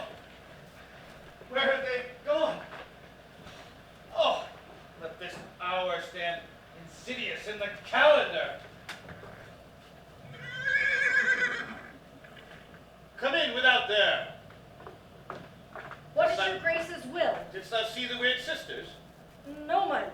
Came they not past you? No, indeed, my lord. That did be the air whereon they ride. Damned all those that trust them. I did hear the galloping of horse. Who was it that came by? 'Tis 2 or 3 that bring you word. Macduff is fled to England. Fled to England? Aye, my good lord. Time, thou anticipatest our dread exploits. Flighty purpose never is overtook unless the deed go with it. From this moment, the very firstling of my heart shall be the firstlings of my hand, and even now, to crown my thoughts with acts, be it thought and done. I will surprise the castle of Macduff, seize upon fight, put to the edge of the sword his wife, his babe, and all those unfortunate souls that trace him in his line. No more boasting like a fool. This deed I'll do before this purpose cool, but no more sights. Where are these gentlemen? Show me to them.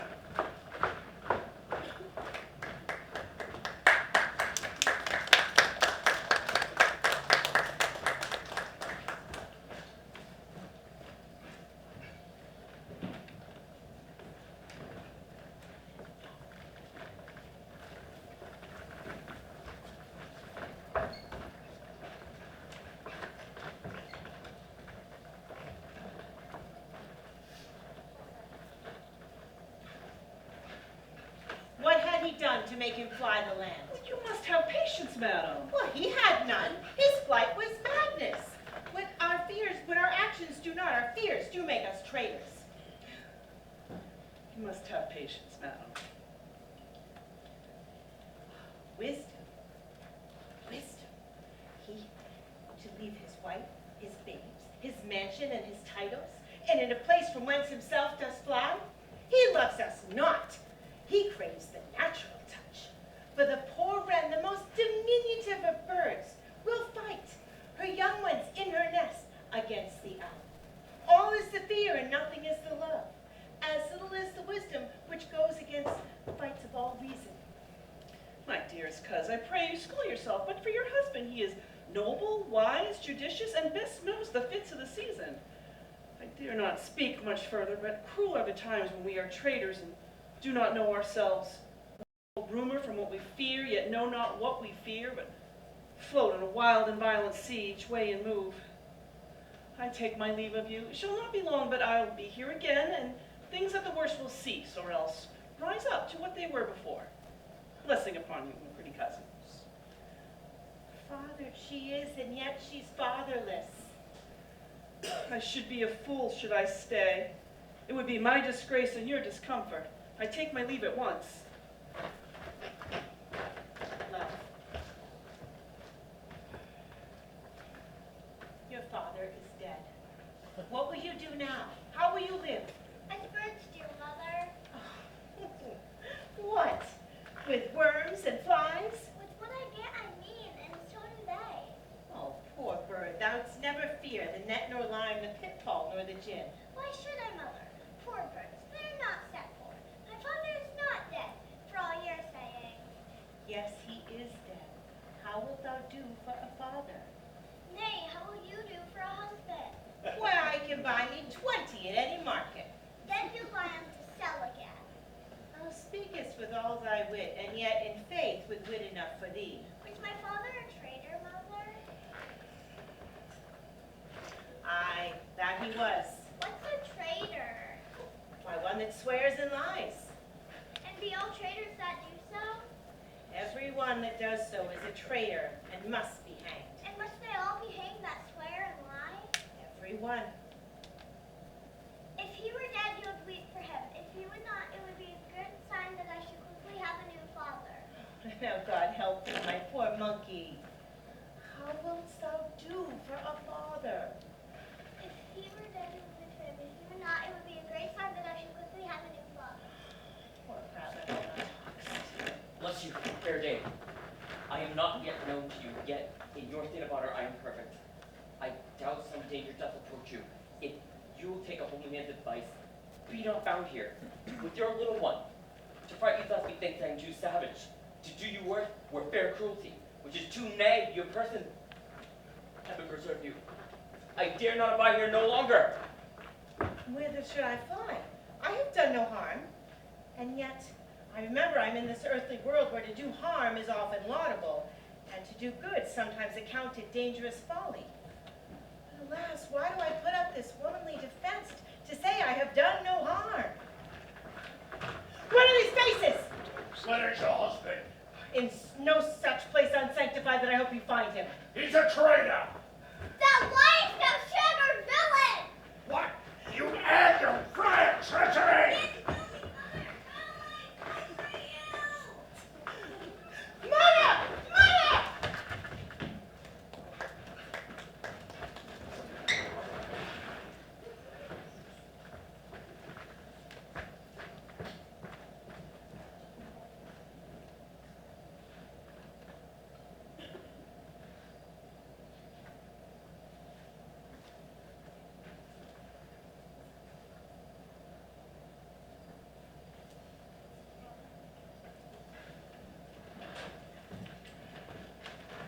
Let us seek out some desolate shade, and there weep our sad bosoms empty. Let us, rather, hold fast the mortal sword, and like good men bestride our downfall and birthdom. Each new morn, new widows howl, new orphans cry, new sorrows strike heaven on the face, that it resounds as if it felt all with Scotland and cried out like syllables of dolor. What I believe, I'll wail. What no believe, what I can find time to redress. I shall, friend. This tyrant, whose sole name blisters our tongue, was once thought honest. You have loved him well. He hath not touched you yet. I am young. Something you may deserve of him. through me, the wisdom to offer up a weak, poor, innocent lamb to appease an angry god. I am not treacherous. But Macbeth is. A good and virtuous nature may recoil in an imperial charge, but I shall crave your pardon. That which you are, my thoughts cannot transpose. Angels are bright still, yet the brightest have fallen, though all things foul would wear the brows of grace. Grace must still look so. I have lost my hopes. Perchance, even there where I did find my doubts, why, in that rawness left you wife and child. Those precious motives, those strong knots of love, and without leave-taking, let not my jealousies be your dishonors, but mine own safeties. You may be rightly just, whatever I shall think. Bleed. Bleed, poor country. Great tyranny, lay thou thy basest shore, for goodness dare not check thee. Wear thou thy wrongs. The title is afeared. Fare thee well, Lord. I would not be the villain thou think'st, for the whole space that's in the tyrant's grasp, and the rich east to boot. Be not offended. I speak not as an absolute fear of you. I think our country sinks beneath the yoke. It weeps, it bleeds, and each new day a gash is added to her wounds.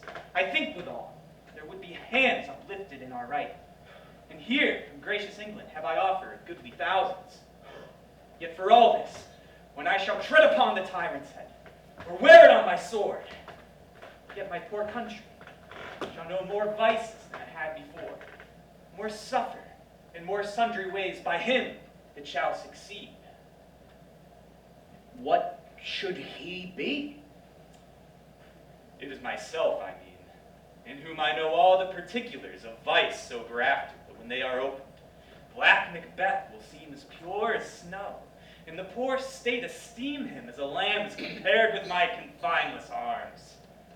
Not in the legions of horrid hell can come a devil more damned than evils to top Macbeth. I grant him bloody, luxurious, avaricious, false, deceitful, sudden, malicious, smacking of every sin that has a name. But there is no bottom, none in my voluptuousness. Your wives, your daughters, your matrons, and your maids cannot fill up the cistern of my lust and my desire. All continents and impediments would overbear that did oppose my will. Better Macbeth than such an one to reign. Boundless intemperance? In nature is a tyranny. It hath been the untimely emptying of the happy throne, and the fall of many kings. But fear not yet to take upon you what is yours. You may convey your pleasures in a spacious plenty, and yet seem cold at the time you may so hoodwink. We have willing dames enough. There cannot be that vulture within you to devour so many as will to greatness dedicate themselves, finding it so inclined. With this there grows in my most ill-composed affection such a staunchless avarice, such that, were I king, I would cut off the nobles for their lands, desire as jewels in this other's house, and my more having would be as a sauce to make me hunger more, that I should forge quarrels against the good and loyal, destroying them for wealth.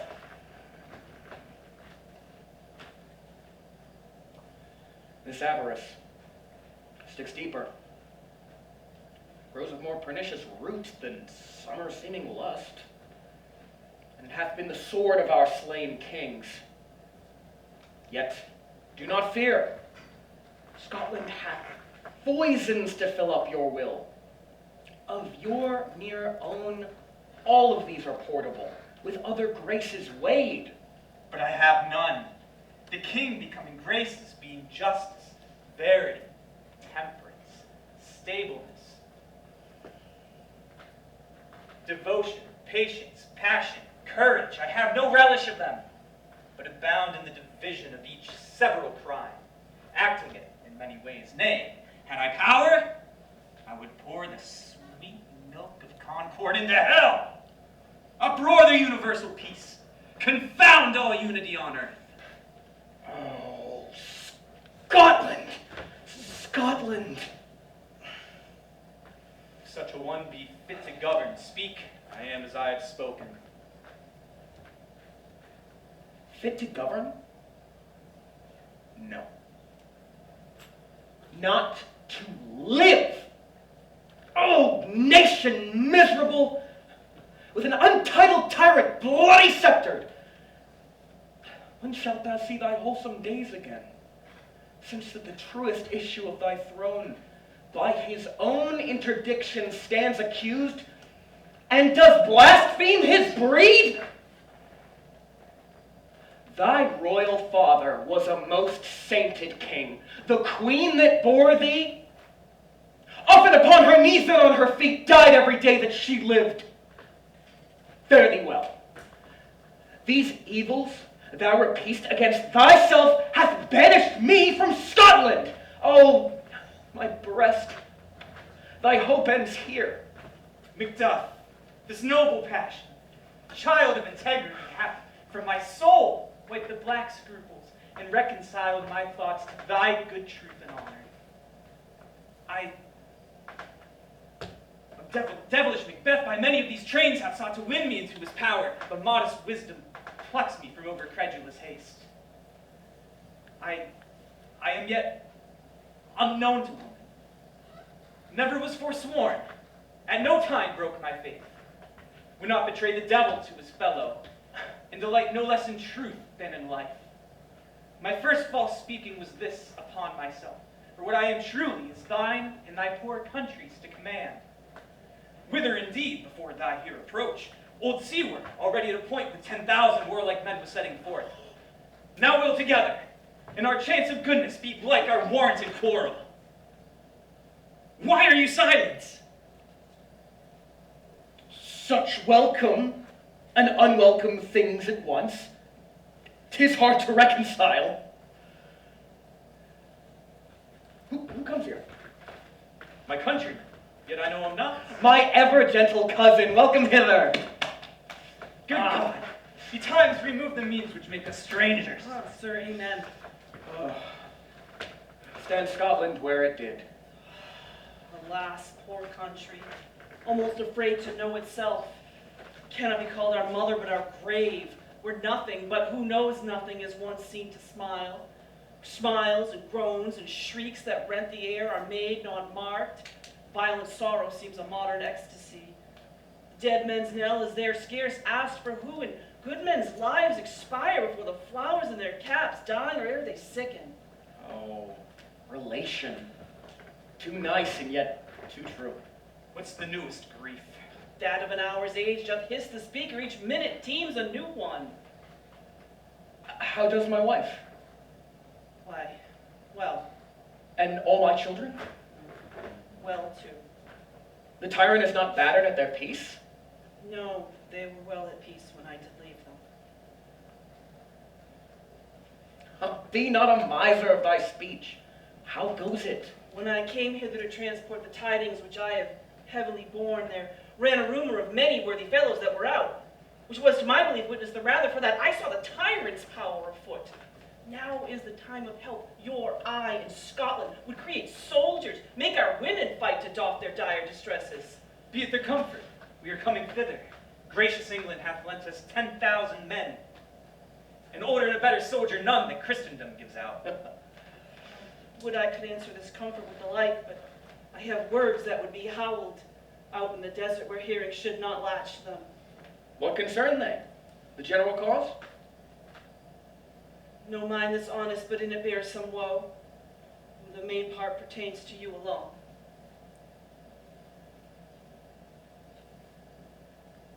If it be mine, keep it not from me. Quickly, let me have it. Let your ears not despise my tongue forever, which shall possess them with the heaviest sound that ever yet they heard.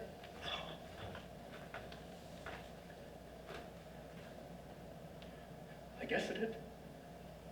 Your cast was surprised, your wife and babes savagely slaughtered. To relate the man of war on the quarry of these murdered deer, to add the death of you. Ah! Merciful heaven! What man! Never pull your hat upon the brow. Give sorrow words. The unspoken grief whispers to the overfraught heart and bids it break.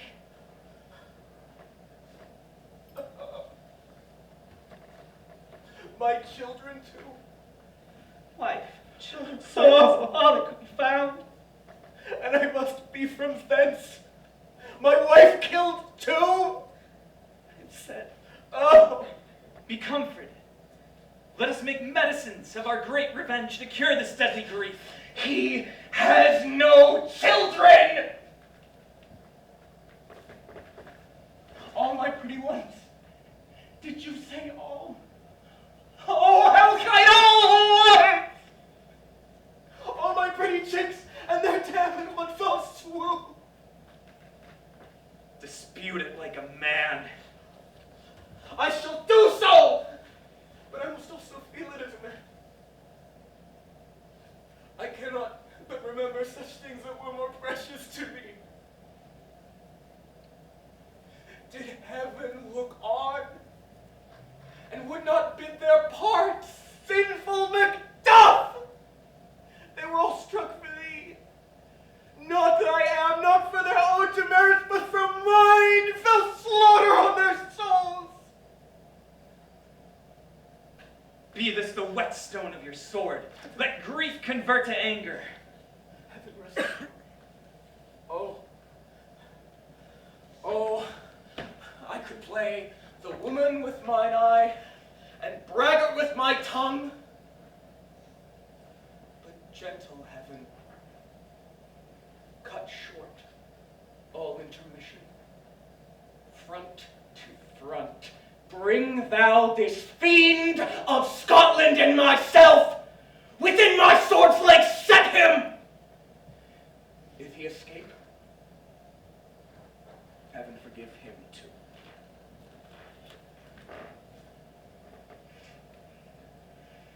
This tune goes manly. Come, go we to the king. Our lack is nothing but our leave, and the powers above put on their instruments. Receive what cheer you may. The night is long that never finds the day.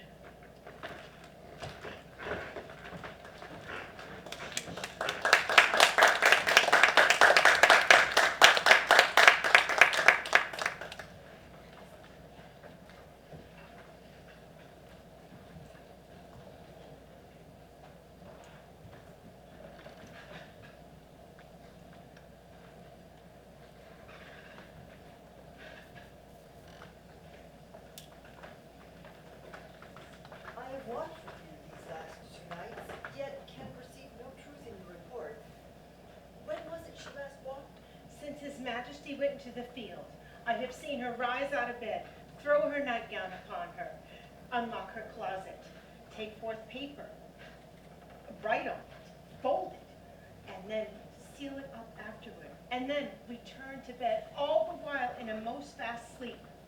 A great perturbation of nature, to at once receive the benefits of sleep and yet do the actions of watching. In this slumber's agitation, besides her walking and other performances, what at any time have you heard her say? Oh, nothing, sir, that I shall report after her. You may. To me, 'tis most meet you should. Nor to you, nor to anyone, as I have no one to confirm my witness. Lo, here she comes. This is her very guise, in most fast sleep. Observe her. How Stay came she by close. that light? It stood by her. She has it light by her continually. 'Tis her command. Her eyes are open. Aye, but their sense are shut. What does she do now? Look how she rubs her hands. It is an accustomed action with her to seem thus washing her hands. I have known her to continue it for a quarter of an hour. Yet here is a spot.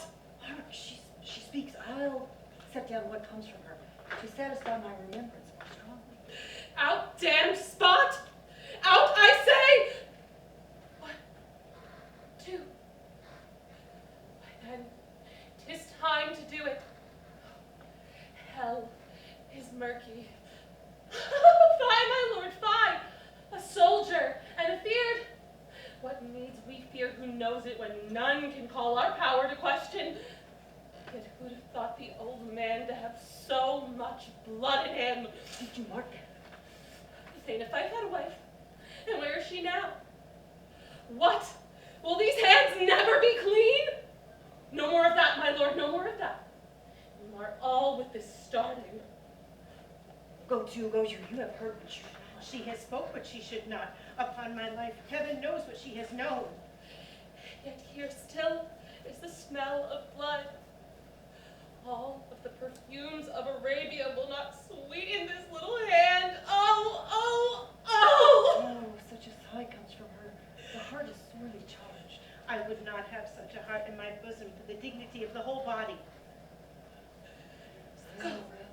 Catch your nightgown. Wash your hands. Look not so pale, I tell you yet again. BANQUO is buried. He cannot come out one's grave. Illness is beyond my practice.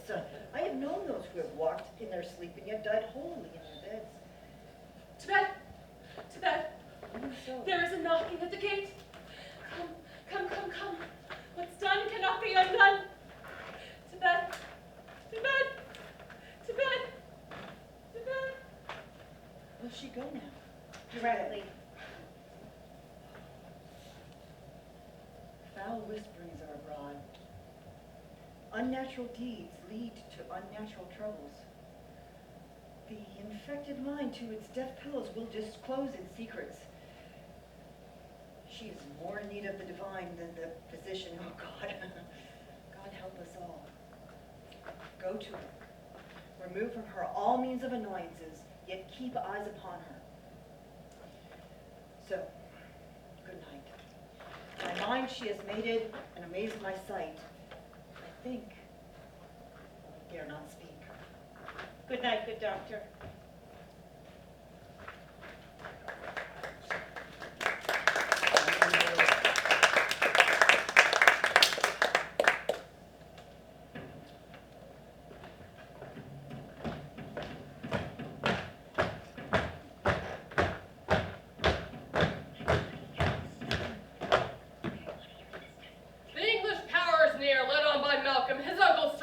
MACDUFF. Revenge is burned within them, for their dear causes would to the bleeding and grim alarm excite the mortified man.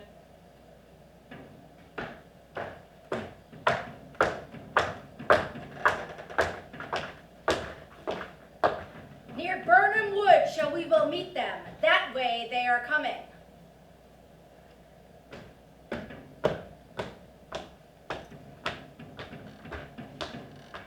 I'm a file of all the gentry, their seaward son, and many unrough youths who even now protest their first of manhood. Great Duncanane Macbeth, strongly fortified. Some say he's mad, others that lesser hate him do call it valiant fury. Now does he feel his secret murder sticking on his hands? Now his minutely revolts upbraid his faith breach. Those he commands move only in command, nothing in love.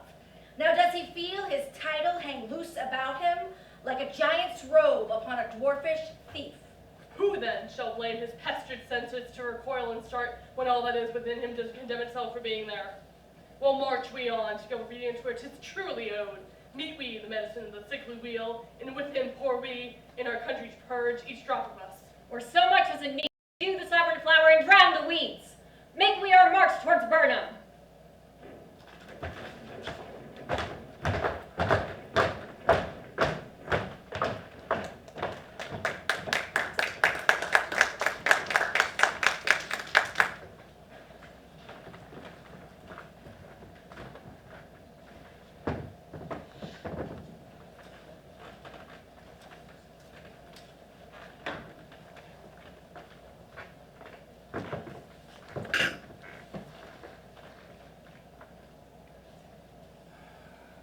Bring me no more reports. Let them fly all. Till Burnham Wood removed to Duncanane, I cannot taint with fear. Who was this boy, Malcolm? Was he not born of woman? The spirits that know all mortal consequences have pronounced me thus. Fear not, Macbeth, till as no man that's born of woman shall ever have power upon thee. Well then fly, false thanes, and and mingle with the English epicures. This mind I sway by, and this heart I bear shall never sag with doubt, nor shake with fear. Thou lily-livered, hast thou that goose look? There are 10,000 10,000 geese? soldiers, sir. Pinch thy face, and overread thy fear. Thou livered loon! What soldiers, patch? The devil damn thee black! Ice that linen cheeks of thine are counselors to fear. What soldiers, wave face? English forces, so please you. Hence!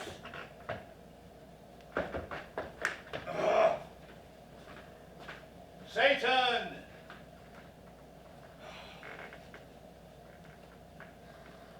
Sick at heart to behold. Satan, I say! Oh, this push will cheer me ever, or unseat me now. Oh. I have lived long enough. My way of life has fallen into the sear, the yellowed leaf. And that which should accompany old age is honor, love, obedience, and troops of friends. I must not look to have. But in their stead, curses, not loud, but deep, mouth, humor, and honors.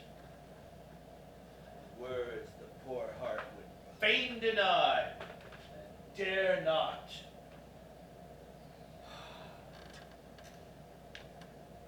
Satan! What news more? All that is reported has been confirmed, sir. I will fight till from my bones my flesh be hacked. Give me my armor. 'Tis not needed yet. I'll put it on.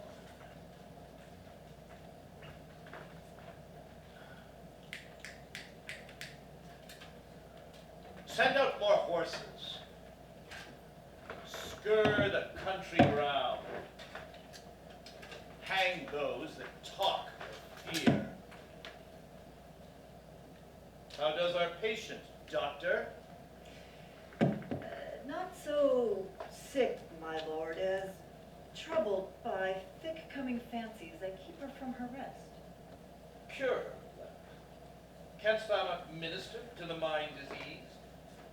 Pluck out from memory the rooted sorrow, raise up the written troubles from the brain, and cleanse the stuffed bosom of that perilous stuff which weighs upon the heart and soul? Therein the patient must minister to themselves. Throw physic to the dogs. None of it. Give me this stuff. Satan, send out the doctor. The fiends fly from me. Come, sir, dispatch. If thou couldst, doctor, cast the waters of our land, find the disease and purge it, bring it to a sound and pristine health, I would applaud thee to the very echo that should applaud again.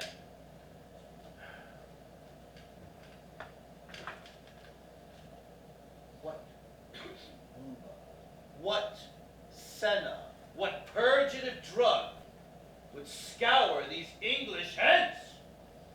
Thou hearest of them? Your royal preparations, my good lord, do make us hear something. Bring it after me.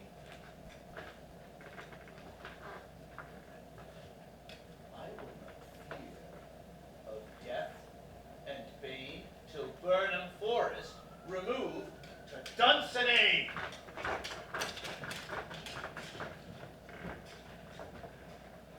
Were I from Duncan's away and clear, profit again should hardly draw me here.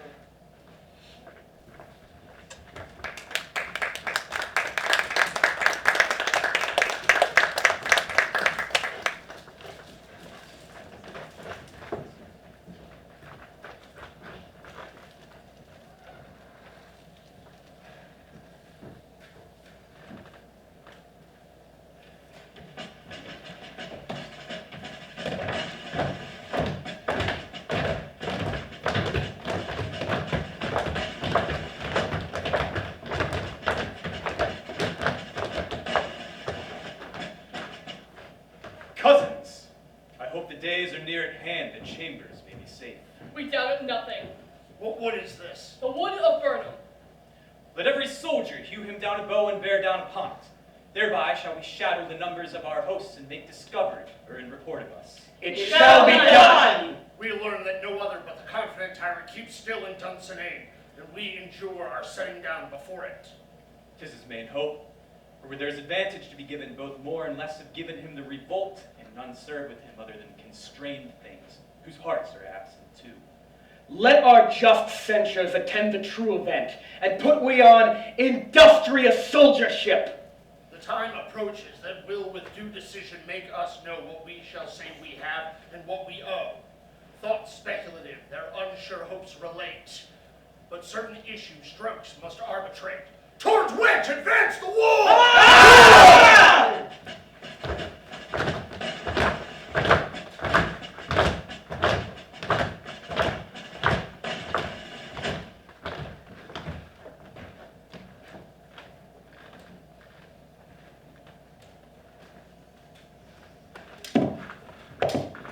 Hang out our banners on the outer walls, for the cry is still they come.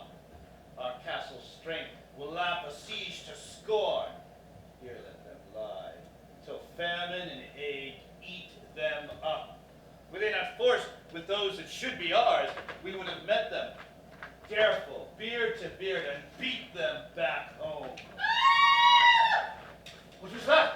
What was that noise? 'Tis the cry of women, sir.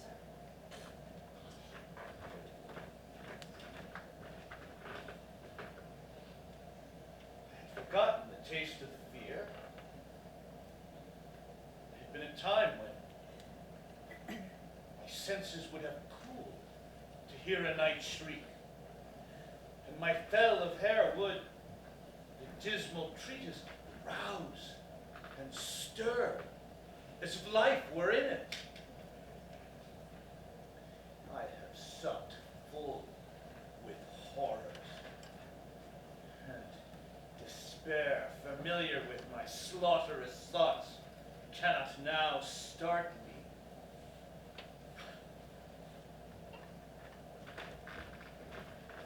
Well, what was that noise? Queen, my lord is dead.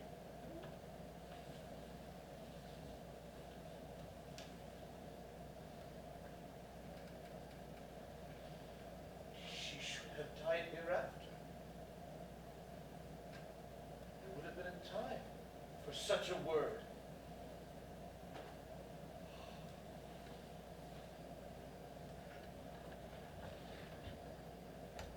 Tomorrow, tomorrow, tomorrow creeps in this petty pace from day to day to the last recorded syllable of time. And all our yesterdays have lighted fools the way to dusty death. Out, brief candle. Life is but a walking shadow. A player who struts and frets his hour upon the stage. Is heard no more. It is a tale told by an idiot, full of sound and fury.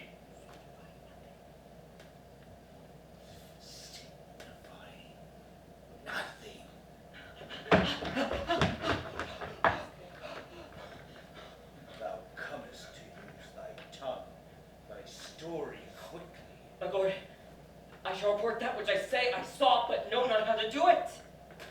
Well, say, sir. As I stood by watch upon the hill, I looked down toward Burnham, and anon methought the wood began to move. Liar! No. Liar and slave! Let me face your wrath if it be not so. Within 3 miles you will see it coming. A moving grove.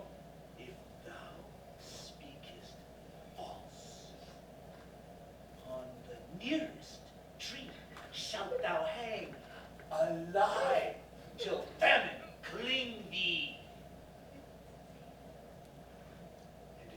speak as soon.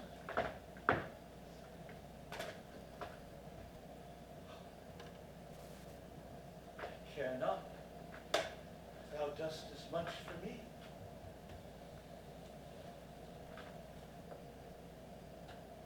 I begin to pull in resolution and doubt the equivocation of the theme that lies like truth.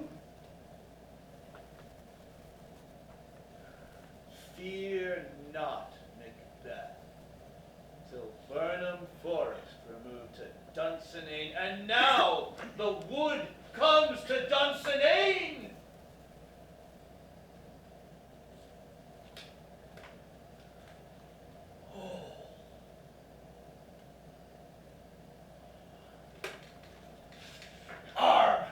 Arm and out! I begin to grow weary of the sun and wish the estate of the world were undone! Ring the alarm bell!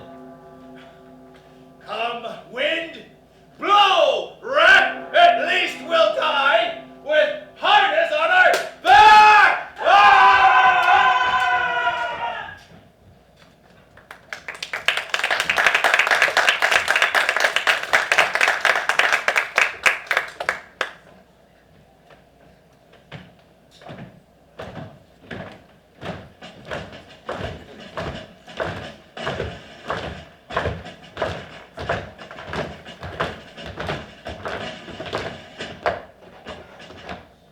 Now, near enough! Your leafy screens throw down. You, worthy uncle, shall with my cousin, your right noble son, lead our first battle. Worthy MacDuff and we shall do what else remains to do, as according to our order. Fare you well. Do we but find the tyrant's power tonight, let us be beaten if we cannot fight. Let all our trumpets speak. Give them all breath, those clamorous harbingers of blood and death!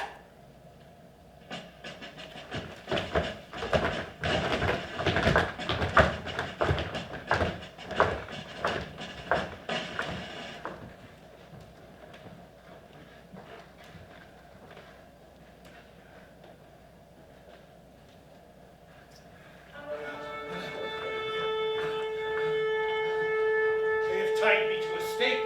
I cannot fly, but bear-like must fight the course.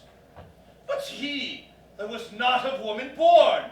Such a one am I to fear, or none. What is thy name? Thou be afraid to hear it. No, though thou call thyself a name hotter than any in hell. My name's The devil himself could not have pronounced a title more hateful to mine ear. no more fearful. Thou liest, abhorred tyrant! With my sword I shall prove the lie that thou speakest. Ah! Ah! Thou was a woman.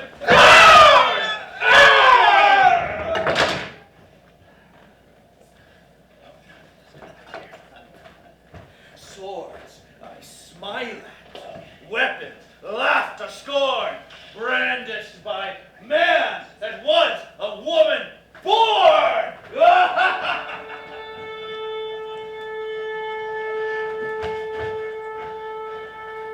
This way the noise is.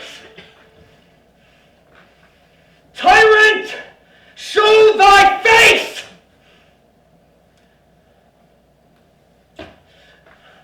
If thou beest slain, and by no stroke of mine, my wife and children's ghosts will haunt me still. I cannot strike at wretched curs whose arms are hired to bear their staves. Either thou, Macbeth, or else my sword, with an unbattered edge, I sheath again undeeded. There thou shouldst be, by this great clatter, one of greatest note, seems brooded. Let me find him, fortune, and more I beg not.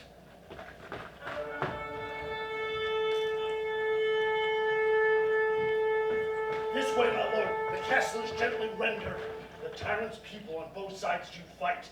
The noble things do bravely in this war, and the day itself professes yours. And little is to be done. We've met with foes that strike beside us. Enter so the castle.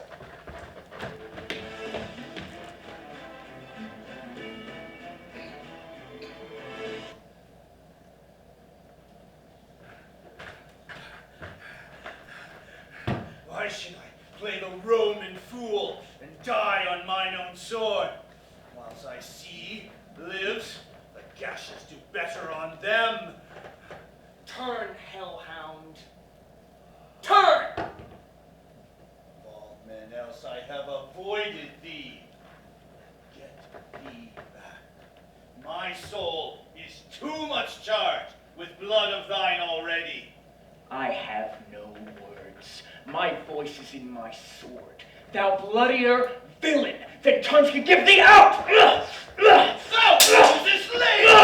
Hast thou the entrenchant dare impressed with thy keen sword, has made me bleed, that fall at vulnerable crests? I bear a charmed life, which must not yield to one of woman born!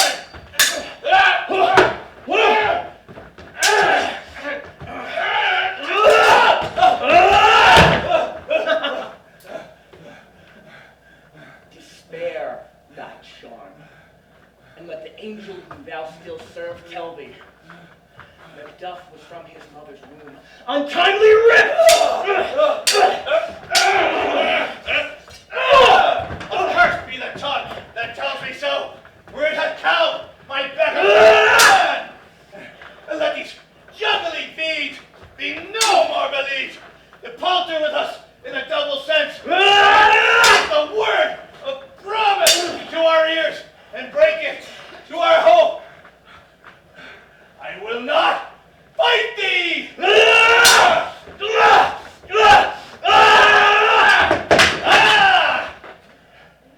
Said, I will not fight thee! Then yield thee, coward, and live to be the show and gaze of time. We'll have thee as our rarer monsters are, painted on a pole, and under it, here may you see the tyrant! I will not yield and kiss the ground at a young Malcolm's feet and be baited by the rabble's curse.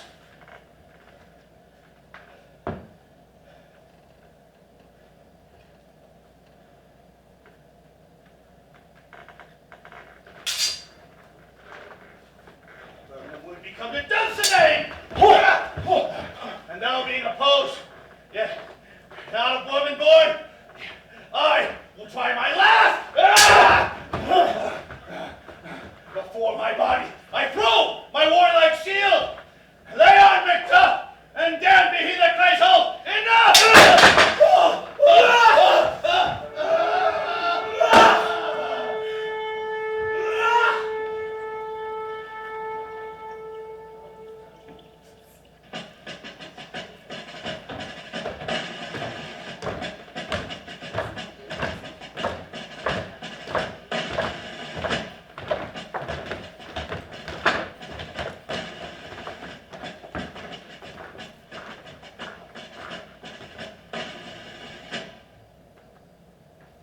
Friends we miss were safe arrived.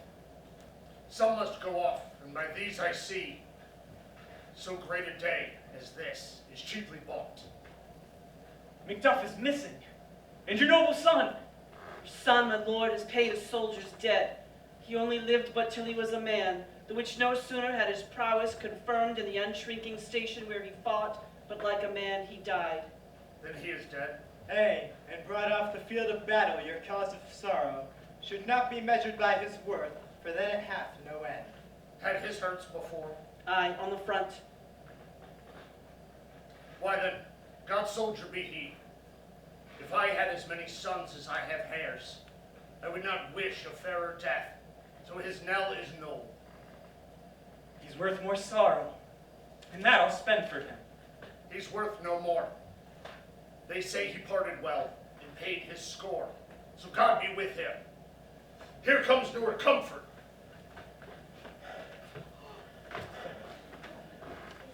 Hail, King, for so thou art. Behold, where stands the usurper's cursed head. The time is free! I see thee compassed with thy kingdom's pearl, who speak my salutations in their mind, whose voices I desire aloud with mine. Hail, King of Scotland! Hail, King of Scotland!